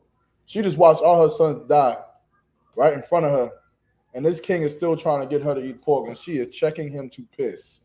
This is the spirit that you sisters should have. Keep going. Verse 37. Mm-hmm. But I, as my brother, Mm-hmm. offer up my body Mm-hmm. and life for the laws of our fathers. Say, I, as my brethren, offer up my body and life for the laws of our fathers. Keep going. Beseeching God that he would speedily be merciful Mm-hmm. unto our nation. That hopefully that the Lord would be merciful unto our nation, man. Not only was this woman courageous, this woman was also not selfish, man. Right. She was not selfish. She did this so that the Lord can come back for her people, man. Right. You understand? So that more brothers wouldn't have to be burned in cauldrons, and more brothers shouldn't have to be fried in frying pans, man. She did that for her people. But now you sitting up in the Christian church, who you eat pork for? Who's that for? What does eating pork save? Who does that help? When you put that blunt in your mouth, who is that in the name of? Understand, when you celebrate that Christmas and you sit down in front of that Christmas tree, crisscross applesauce like some 2-year-old, who was that for? No sweat. Keep going. And that, Mm-hmm. and that thou by torments Mm-hmm. and plagues mayest confess Mm-hmm. that he alone is God. And what? That when the Lord kills you, you'll know. When the Lord kills you, you'll know exactly who he is. And you'll remember this. And them devils who did this to this sister in the second Maccabees and her 7 sons, they are going to remember her. They're going to remember it. Donald Trump is going to remember that woman. Right. You understand? Bill Clinton is going to remember that woman because of what their forefathers did unto her, man. And you know why they're gonna remember? I'm gonna see when y'all can get it. I'm gonna see if y'all can get it. Why are they gonna remember? Why would they remember?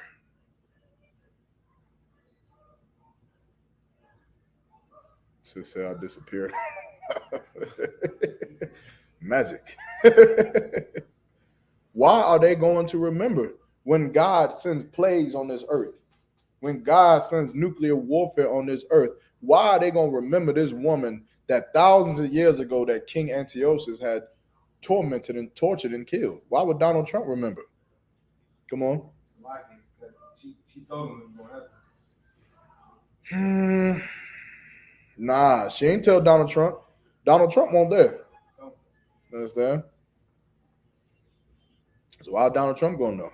Because they gonna remember. You said when the plagues come and stuff like that? Yeah. Why would they remember this woman that happened 1,000 years ago that they never met? Because the Lord did it before. Like, He's shown His power before in times past. So when they see it, they're going to remember that. Yeah. A little bit more. All that's correct, man. I need something more specific. Like, not just the torment that they've done. Right. They're going to remember that they tormented us, obviously. But how are they going to remember her? Specifically her and her 7 sons. Like, if I could. Mm-hmm. That they still the Most High under death. Nah. Everybody else, come on. Come on. Return it to them as they did it to us. Okay, a little bit, but how they going to remember? Because you're going to remind them. How did you remember her? Someone had to teach you and remind you. Remember what the scripture said in Romans 15:4, right? For whatsoever things were written aforetime were written for our learning. But this was written aforetime, and it was written for our learning so that we can remember, so that we can keep this in our records, man. And so when they go to fall to piss, we're going to go to camp.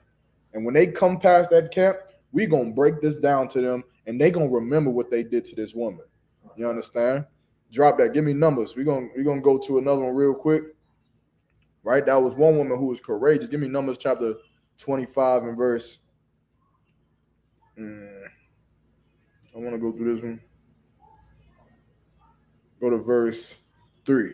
Okay. Mm-hmm. It's the book of Numbers, chapter 25, verse 3. Mm-hmm. And Israel joined himself unto Baal, Mm-hmm. Pierre. And the anger of the Lord was kindled against Israel. Mm-hmm. Verse 4. And the Lord said unto Moses, take all the heads of the people and hang them up before the Lord against the sun. So now, what we talking about here? See if y'all can get it. What's going on here? So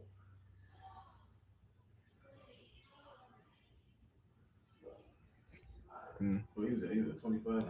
25 and 3. What's happening here? Uh-huh.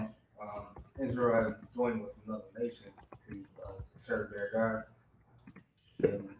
What nation? The Egyptians. I think this was a Ammonite or a Moabite. Come, Moab. Yeah. All right. So now we had joined ourselves with a Moabite through what? The interracial marriage. All right. Keep going. Verse 4. And the Lord said unto Moses, take all the heads of the people and hang them before the Lord against the sun. And the fierce anger of the Lord may be turned away from Israel. So now this is the same God that's in your church. I hope you understand that from Christians listening. This is the same God that is speaking to Moses, that is the God that you serve in your Christian church, who was saying to take the heads of the people and hang them up. Right. Just hang their heads up. You understand? Like I said before, we're teaching the scriptures right now. Like the scriptures say, for in that time shall I send for fishers, and they shall fish men. But then there's another time that he'll send for hunters, and they shall hunt men. So now, peace, brother. Shalom. I hope you come in the truth. Barakatah while you're side. Breakdown. I'm like that NPCs, right? Breakdowns. Great. But there's always that other thing. There's always that other thing that also pushes the truth. Right. We get stronger by the vision. And that's also in the Bible. Right. No sweat. Keep going. Verse 5. And Moses said unto the judges of Israel, slay ye every one his men that were joined unto Baal Peor. Verse 6. And behold, one of the children of Israel came and brought unto his brethren a Midianite. Midianitess. Woman in the sight of Moses. So now this brother had been sleeping with a Midianitess woman. Right? If I'm not mistaken, it's Moab. Y'all can correct me online if I'm mistaken. right? Nonetheless, this is a heathen woman. So now we just read over the second Maccabees about pork, right? And about how pork is absolutely a sin. And this woman, she died, and her 7 sons for sleeping. I mean, for not eating pork. Now here we are talking about, you understand? We're in the book of Numbers talking about interracial marriage, right? And now they brought this Midianitess woman in front of Moses. Keep going. And in the sight of all the congregation of the children of Israel, whom were weeping before the door of the tabernacle of the congregation. Like this brother was so proud. Like, you nasty bastards in the world. You'd be so proud of your white woman. Like, oh, I got me a white woman. I'm gonna stand by her. I hope you do. You should. That's courage, man. That's real courage to stand by that white woman. Applause to you. Keep going. Verse 7. And when Phineas, the son of Eleazar, the son of Aaron, the priest, saw it. The son of Aaron. So Phineas, right? Son of Eleazar, right? The son of Aaron, right? Who was Aaron? Aaron was the spokesman for Moses, right? Oh, the brother of Moses, not the literal brother. Or was his literal brother? If I'm not mistaken, I'm not too sure. My brain isn't in all with that right now. Somebody let me know online. Was Aaron his literal brother? It really doesn't matter because they was all brothers in anyway. But I do know he was the one who spoke for Moses because Moses had a terrible speech impediment, right? He probably stuttered so much, or he probably just couldn't really speak like that. So Moses had to get the message from the Lord, and Moses sat down with Aaron and gave it to Aaron, and Aaron had to speak for Moses, right? So now this is Aaron's son, right? Keep going. I'll read it again. Verse 7. And when Phineas, the son of Eleazar, the son of Aaron, the priest, saw it, he rose up from against the congregation and took a javelin in his hand. Oh, man.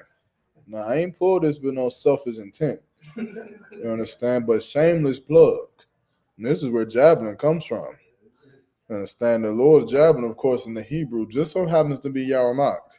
You understand? A choice weapon of very courageous brothers who was very much against interracial marriage. Shout out to those brothers. There's only one so far right now. Right. No sweat. So Phineas, he picked up a javelin, man. And for those who don't know what a javelin is it's like a spear, but it's about 2 feet shorter. Right? About 2 feet shorter than a spear. And it's a throwable. It's a long range weapon in which they would carry about 5 or 6 of them in a sheath on the way to battle. And they would throw their javelins until the battlefront became too close that they would have to either use a spear or a shield or a sword or a stick or a rock or your bare hands, whatever. You understand? That's what a javelin is. Javelin today is known mostly in the Olympic sport, right? They got javelin throwers, which the whole idea is to see how far you could throw the goddamn javelin and all of that stuff. But that is what they're talking about here. And it's the same weapon that King Saul had used to try to kill King David. Right, he tried to throw a javelin at King David, but he missed both times. Right, keep going.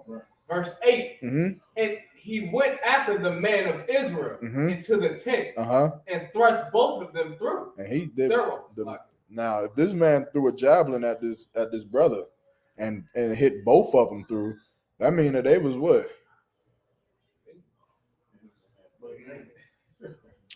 He was standing by his woman on top of her. Get on, brother.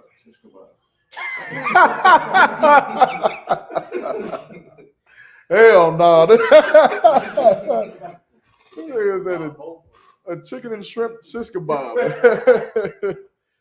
Damn, man, that's funny. I'm gonna make a post about that. He said a shit. That was a cause, everybody. That man said a shish kebab. A lawful, unlawful shish kebab. Damn. Nonetheless, I get what you said. Yeah, man. So he threw that spear through him, man. You understand? Keep going now. was with that brother and that Moabite woman doing, of course they were having sex, right? Right. Was that unlawful? No, it wasn't. It wasn't unlawful, right? It was unlawful for them to get married, right? But after you get married, of course, that is then your wife, right? You have to have sex with her. You have all the laws that come with a wife. It applies to her now. You have to give due benevolence. You have to protect all the stuff, right? So what he was doing was unlawful. But why did Phineas kill him? Why? Because he was already, Moses was already, in the midst of telling them, why are you marrying these heathen women? You're not supposed to. Mm-hmm. And this brother came up with this Moabite woman, and the Holy Spirit jumped upon that brother and he killed him. Okay. A little bit more. You're right. All that's right. It's a little bit more. Right? There's something that ties it all the way back into what we're talking about when it comes to us as a nation of people. Right? Because it was taught not to. yeah, it was.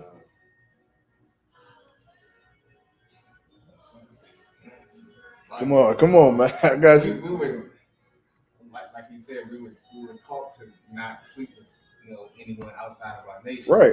We was taught that, so we knew the law. Right. Moses just been given the law. We freed from Egypt.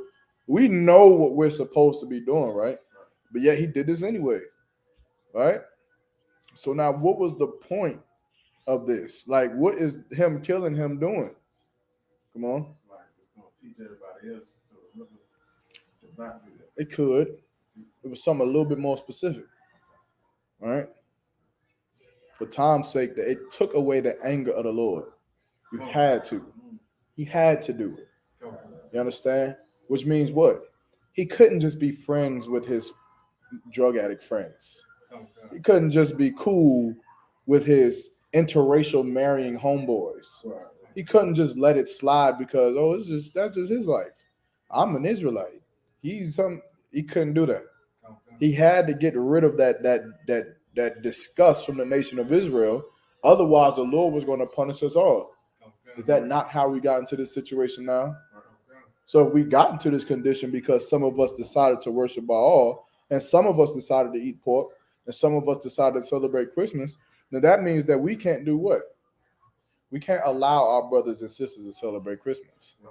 We can't allow our brothers and sisters to participate in interracial marriage and alternative lifestyles. Now, you can't go and spear someone to death.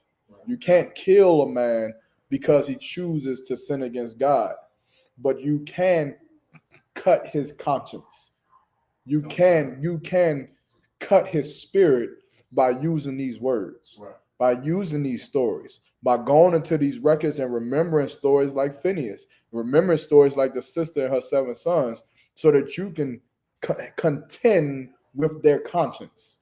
You understand? Now, some brothers' conscience isn't worth contending. That's why the scriptures say, don't cast your pearls on the swine. Some brothers' conscience isn't worth the battle. It isn't worth the fight. And you got to allow your spirit to tell you that. But nonetheless, that's why we go to camp. We go to camp so that we can pull that javelin and spear through all of the souls of the people who need it, man. And our people, they need it. They need it like that brother needed it. He needed a spear through him, man, for the sake of all the other brothers and sisters who he loved, which is what is so sad about you Christians, man. That brother who loved that Moabite woman, he also loved his brothers and his family. He loved the Israelites as well. You understand? But his love for that Moabite woman, it superseded the love of his family. And that's what we cannot do. Right. We can't allow that to happen in our nation, right? Keep going.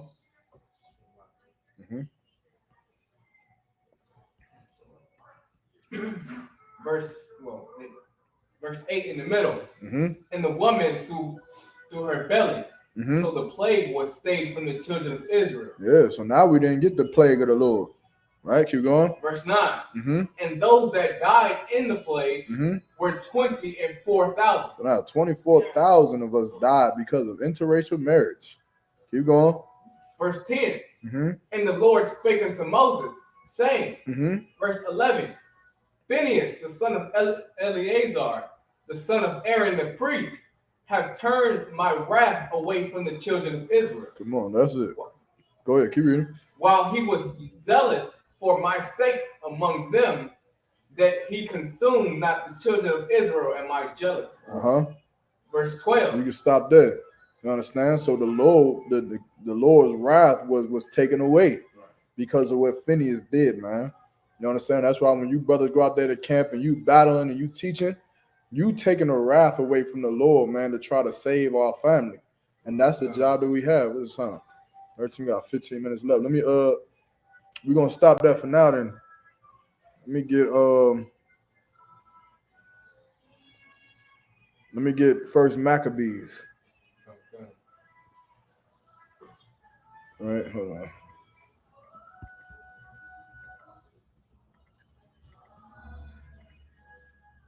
I'll just line on this one.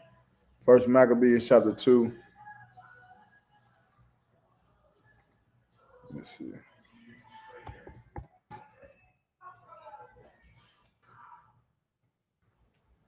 Hold on 1 second.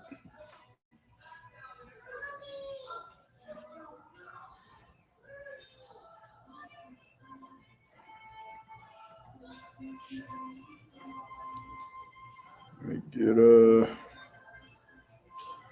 trying to think where I want you to start at. On these two. Might be 23. Let's see.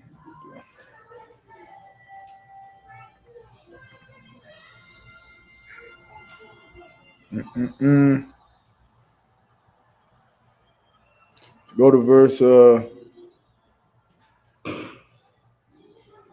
16. Verse 16 is the book of First Maccabees, chapter 2, verse 16. And when many of Israel came unto them, Mattathias also and his sons came together. So now the king at the time was calling everyone up, right? So now here we are, Mattathias and his sons was here too, right? They came up as well, right? Keep going. Verse 17. Then answered the king's officers and said unto Mattathias on this wise, thou art a ruler and an honorable and great man in this city, and strengthened with sons and brethren. Verse 18. Now therefore come thou first and fulfill the king's commandment. So like this is, you gotta imagine like the scene of 300, where that man sent that messenger, right? Mattathias was a ruler, right? He had men, he had power, he had authority. He had authority in the street, like how Captain Kai said, a lot of y'all want authority, you don't know what to do with that authority. Feel me? Mattathias knew what to do with that authority, right? He was a man who had courage, right? So we're gonna read about him real quick and we're gonna clip it off with that, right? So keep going. Like as all the heathen have done, yea, and the men of Judah also, and such a remain at Jerusalem. So shalt thou in thine house be in the number of the king's friends. So now Mattathias, he's trying to compel Mattathias, right? He's saying like everyone else has did this already, right? Filled the king's commandments, right? And the men of Judah, your people have done this already, right? This is a cut to all you fake Israelites, man. You fake Israelites, you think that because you consider yourself an Israelite, you think we the same. You think that we brothers. I told y'all before, we ain't brothers. Right. We ain't the same. You Negroes was with Judah. And you fulfilled the king's commandment. Whatever the king said to do. I ain't gonna speculate. Right. I ain't gonna speculate what they told you. Get down on your purple knees and to do. However, y'all did it. Keep going.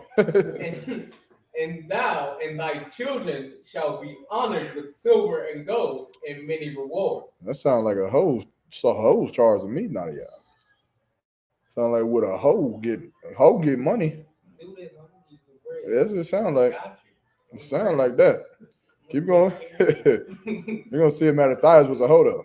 Verse 19. Mm-hmm. Then Mattathias answered and spake with a loud voice. A loud voice. Keep on. Though all the nations that are under the king's dominion obey him and fall away every one from the religion of their fathers and give consent to his commandment. He's saying so. Even though all these other nations they turn away from their gods and give consent to you. Keep going. Verse 20. Yet will I and my sons and my brethren walk in the covenants of our father. Me and my family are not. Me and my family, you can keep your Thanksgiving. You can keep your Christmas. Me and my brothers aren't doing that. You understand? This reminds me of Commander General Yohana. That's what this reminds me. They tell IUIC and GMS and so on and so forth. They got unity camps over there. I'm sure they do. However, me and mine, we ain't doing that. Right. We are not affiliated with no one. Right. You understand? Keep going. Verse 21. God forbid that we should forsake the law and the ordinances. Oh, God forbid. I don't know what you thought you was coming up here on this stoop to say, but God forbid that we break any law or ordinance from our Father. Keep going. Verse 22. We will not hearken to the king's words to go from our religion, neither on the right hand or the left. Meaning we ain't even going to compromise with you on the right or the left.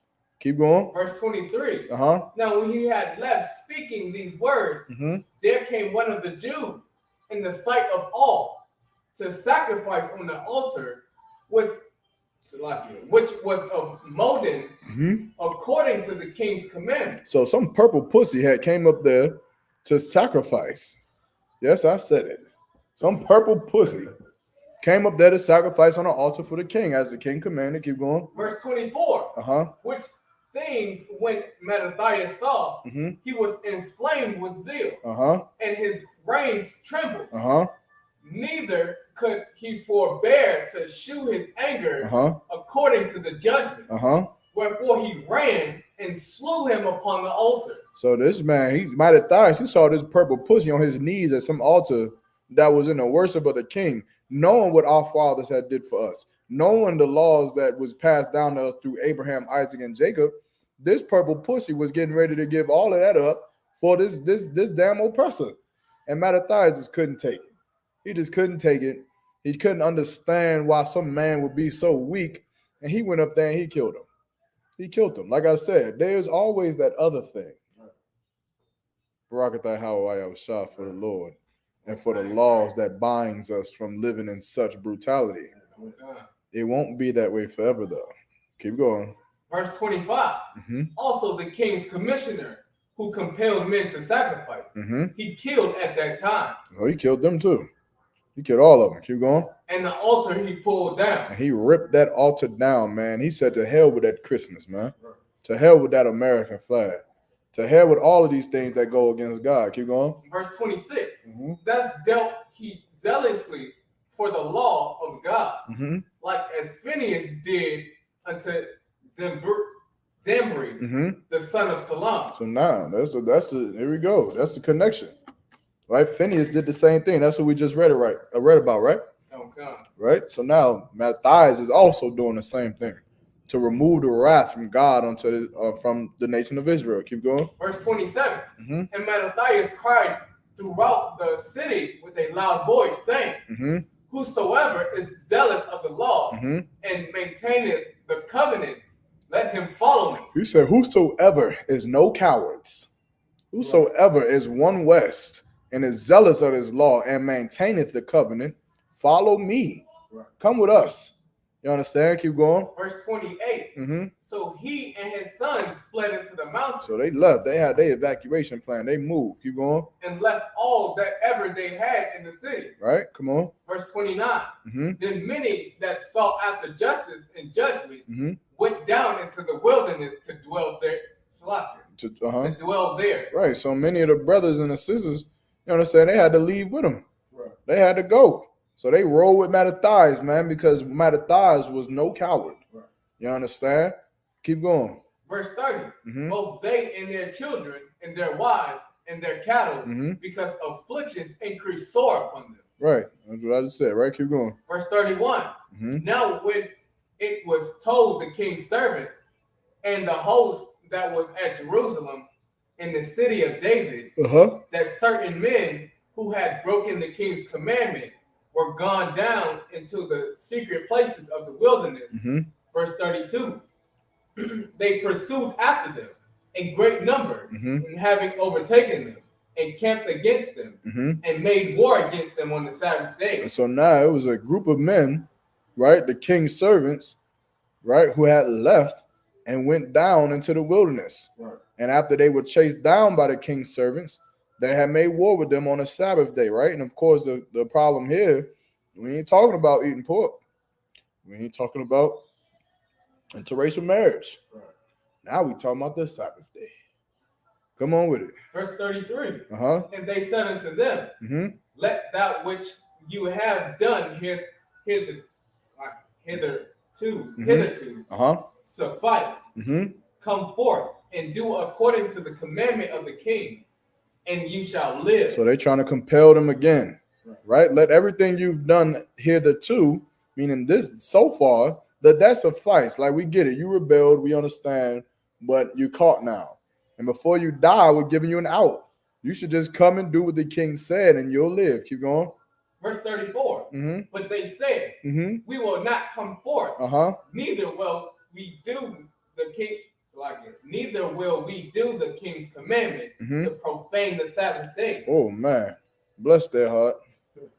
Bless their heart. Oh, man. Their fringes. I bet they have fringes on their t-shirt. Right. Oh, so sweet. Just so innocent. Come on. So, verse 35. Uh-huh. So then they gave them the battle with all speed. Uh-huh. Verse 36. Uh-huh. Howbeit they answered them not, neither cast they a stone at them. So now the king's men is going to kill them. To kill all the women, the children, the cattle, the men, and they didn't even pick up a rock. You understand? To stop them. Keep going. Nor stop the places where they laid hid. Meaning they didn't even try to run. I guess because running would be breaking the Sabbath. I guess all they could do is just lay there. Just lay down and just die and just let your children die. And so sweet and innocent. So purple. Such a purple filled bloodbath of purpleness. And let me tell you this too, man. We don't want you purple faggots to die. That's not what we want. We don't want you purple faggots to be purple faggots. That's what we want. Right. We want you to be men. To stop trying to use 30 men against 4. Right. To stop doing the things, stop posing as women. To stop sleeping with transgenders and transvestites, man. To stop getting your women killed inside of that camp. That's what we would rather. We would rather you be brothers. You understand? And be one West and to come back home from what you left. That's what we would much rather. Right. But of course, if you think that purple is what it is, then by all means, lay down. Lay down on the Sabbath day and do nothing. Keep going. Verse 37. Mm-hmm. But said, let us die all in our innocence. Oh, man. They're so innocent. They so... Keep going. Heaven and earth shall testify for us, mm-hmm. that you put us to death wrongfully. And surely he will. Surely God is going to make those oppressors pay for murdering those innocent Israelites. Right. Surely he will. You damn right about that, brother. You and your innocence. The Lord will, I pray the Lord have mercy on you. And that them devils pay for ever harming you. You understand? Keep going. Verse 38. Mm-hmm. So they rose up against them in battle on the Sabbath, mm-hmm. and they slew them with their wives and children, and their cattle, to the number of 1,000 people. About 1,000 of them got killed, right? Their wives and their cattle, everything. Right. Keep going. Verse 39. Now when Mattathias and his friends understood hereof, they mourned for them right sore. Like I said, man, we don't want the oppressor to kill any of you fake Israelites, man. We don't want that to happen. We don't want nobody to die. Not yet. Understand? Not by our hands. Of course, the Lord's judgment is his will.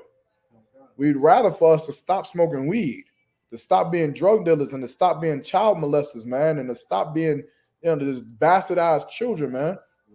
We'd rather us to be in the truth, warm with each other together, man, for the Lord. That's what we want.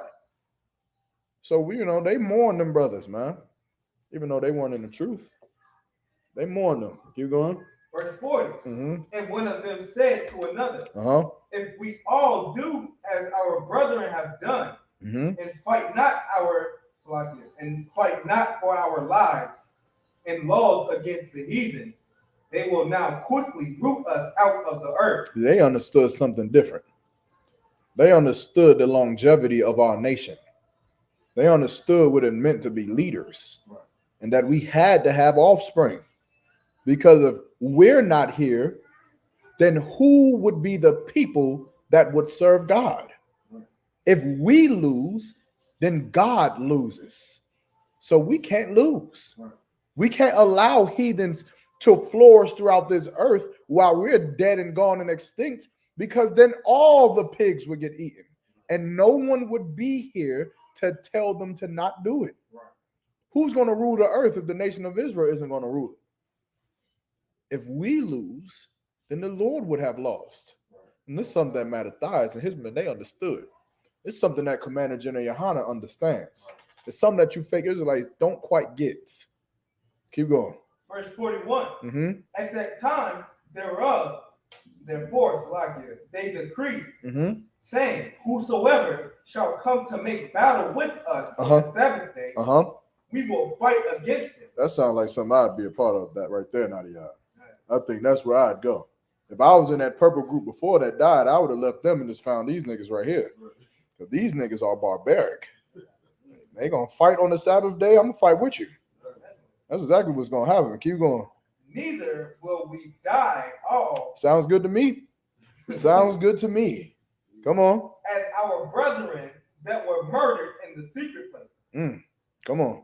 Verse 32. Then came there unto him a company of Assyrians. And here's for the Christians, right, who would say, but you said earlier that you would die if you didn't have no pork. I mean, if you didn't have nothing but pork to eat.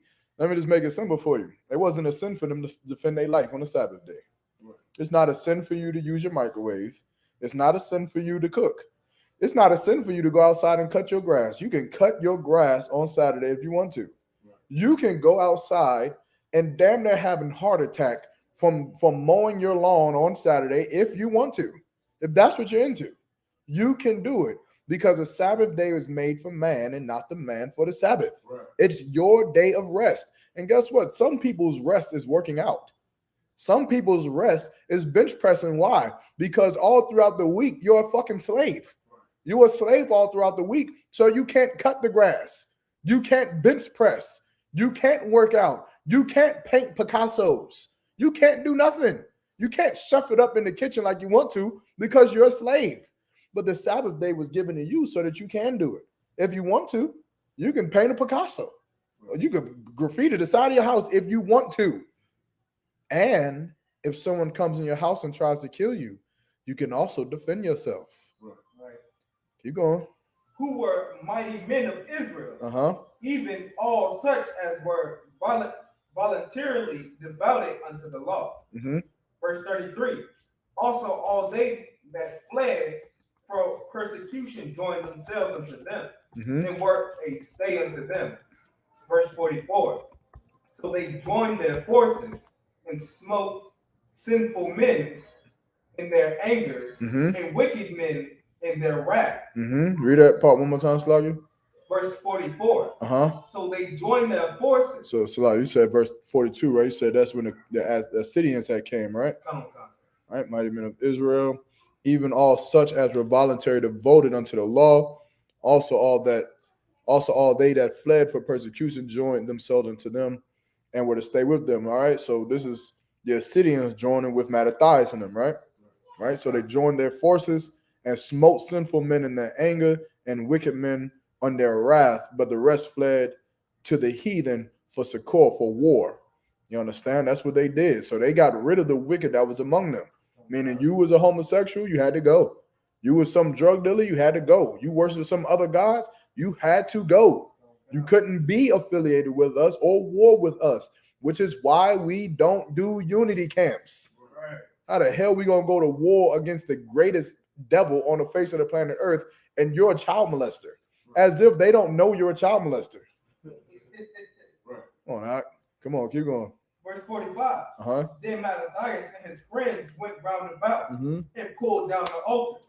Verse 46. I think that's all I need on that, right? Okay. So we talking about working on the Sabbath day. Somebody get Matthew 12 and 11. We're going to stop here.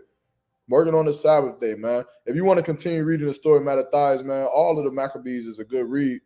Go read it. If you got questions about what you've read and bring it up in the next classes. We got the Tuesday Brotherhood class, mandatory class for North Carolina, taught by Captain 13,000 Thought. You understand? If you got any questions about what happened tonight or what you're reading from tonight, you could definitely ask him tomorrow. He'll get it answered, right? Or if not, we'll be back here again on Wednesday for the law class. We can answer any questions there, right? Just write them down, right? But give me Matthew chapter 12 and verse 11. Well, give me verse, let me start at verse.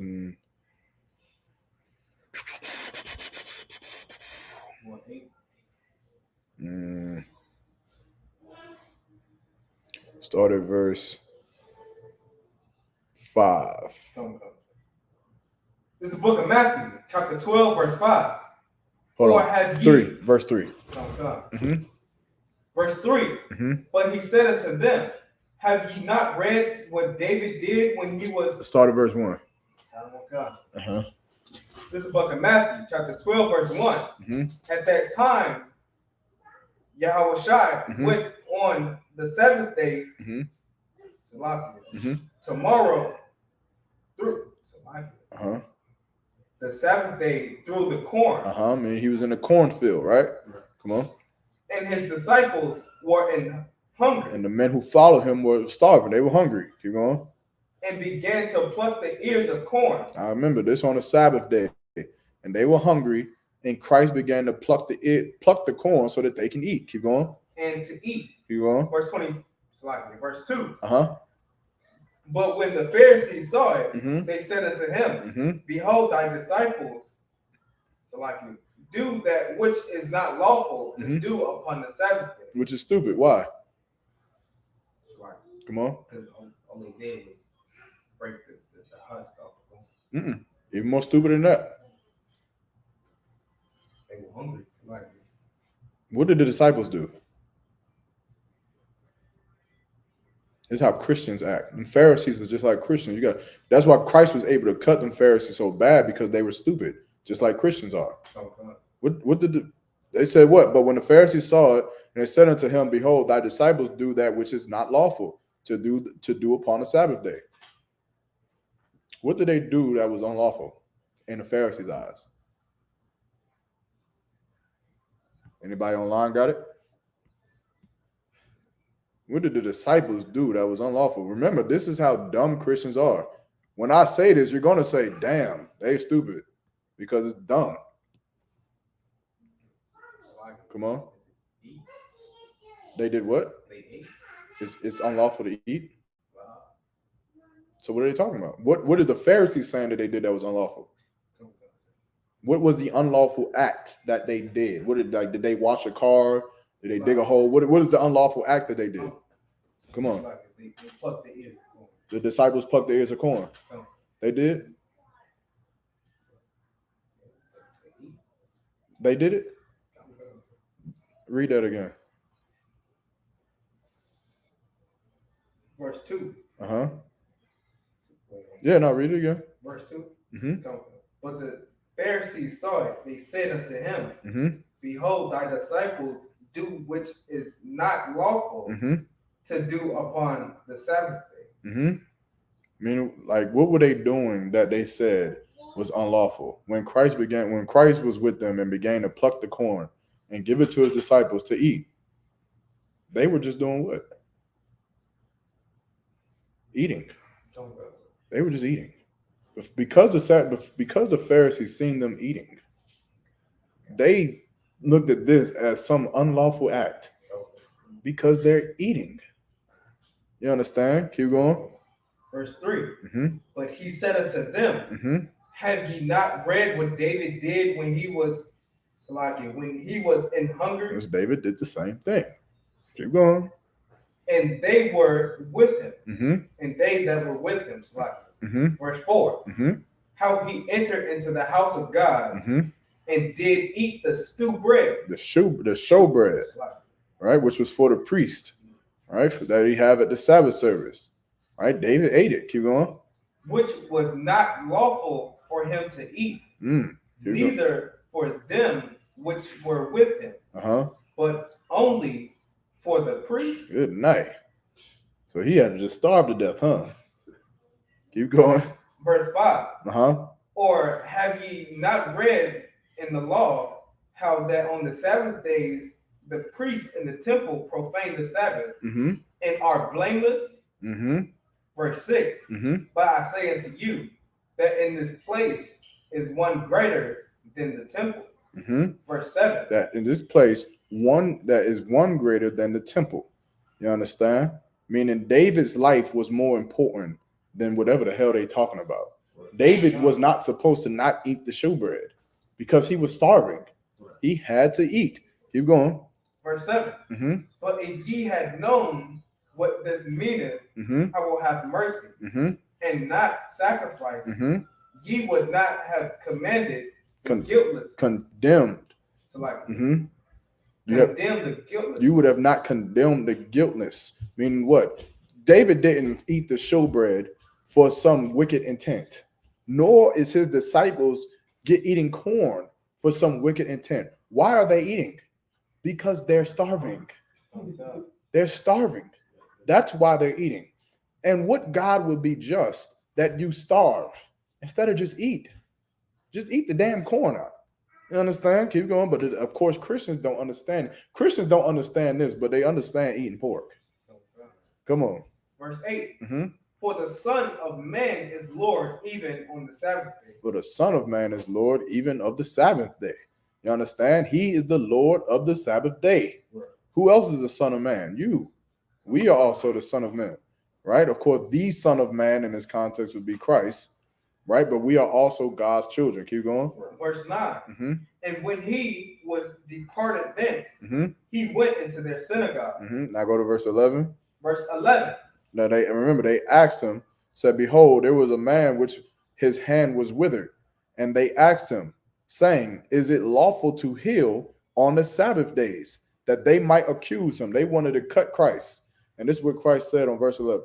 And he said, verse 11, and he said unto them, what man shall there be among you that shall have one sheep? So which one of you will have one sheep, which back then was our currency? It was how we ate. It was some of our money. You understand? Our livelihood. Keep going. And if it should fall into a pit on the Sabbath day. And a pit is like a deep ditch or a hole in the ground. And if it falls into that hole, obviously it can't get itself out. If it falls into that hole on the Sabbath day, keep going. Will he not lay hold on it and lift it out? Would you not go get it? Would you not go get your money out that damn pit? Keep going. Verse 12. How much then is a man better than a sheep? How much then is a man better than a sheep, man? Right. You understand? You know better if you can't even take care of your belongings, take care of your families, to defend your families on a Sabbath day. How are you better than a sheep? Keep going. Wherefore, it is lawful to do well on the Sabbath day. It is very much lawful to do well on the Sabbath days, man. You understand? For all them fake Israelites teaching that nonsense that you can't use a microwave on the Sabbath day, got your children starving. I remember being a child and miss loving Saturdays. Your children hate Saturday. That is terrible. You understand? You got to stop with that nonsense. Come on, man. When I was, when I considered myself as, being in the truth, not listening, of course, in the UPK, other Israelites, and I didn't cook. I didn't eat. That's why you're so skinny now. See, you messed yourself up. You should have been eating whatever you could on Saturday. I'm messing with you. You understand? But I mean, many brothers do it. Many brothers in the truth came from that nonsense and them lies, thinking that you can't live on the Sabbath day. You understand? Look, all that is nonsense, man. You could defend your family, and we can come up with so many like hypothetical situations that are very realistic that'll just cut all of that nonsense to piss, man.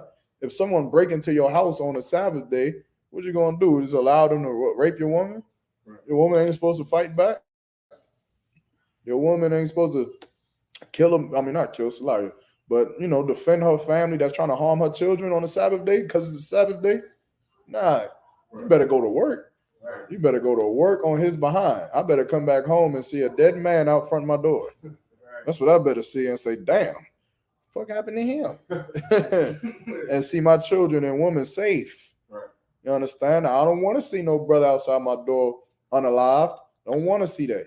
But don't come inside my house. Right. You understand? Don't do that. We all understand that. I pray you understand. Right. But it is not a sin to work on, not to work, but to do well on the Sabbath day, meaning you can cook for you and your family. You can do work around your house if you want to. If this the only day you got to do it, you got to fix the plumbing in the bathroom for the children. You can't do it no other time. If you got to do it on Sabbath, then do it. You understand? Now, what can you not do on the Sabbath? What would be unlawful on the Sabbath? Right. I'm asking. Come on. Uh-huh. Like what? Going to a slave. Serve our work. When you're serving someone else.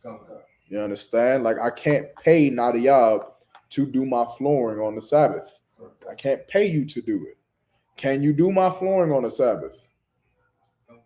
If you want to, you know anything about plumbing? I got a pipe in there that's leaking real quick. God, I know how to do it. If you don't mind, if you want to, but I cannot employ you on the Sabbath. I can't say, meet me on Saturday, I'm gonna have you do my lawn care and I'm gonna pay you this, that, and the third. That would be unlawful. Why? Because the Sabbath day law is for the employer, not the employee. You understand? Right? So that's simple enough. If you want to go to work, if you want to, not work, so like if you have to go to work, is that unlawful? No. Why? Come on. Not in power, so you can't necessarily say no. Because we enslaved. If you Black, Hispanic, and Native Indian, we enslaved. If you can try to bargain to get your Saturday off, do it. Hey, look, and if you don't want to do anything, don't do it. If you don't want to use a microwave, if you don't want to cut the grass, if you don't want to cook, then don't. That's your prerogative. You can do what you want to do on a Sabbath day. I'm going to call you weird. I'm not coming to your crib because I'm going to want to use the microwave. You understand? But that's on you. But you also shouldn't try to force other brothers and sisters to not use a microwave on a Sabbath day because that's stupid. And it is not in the law to do that. Nowhere. What time we got? We way over the time. Good night. Salaki. You understand?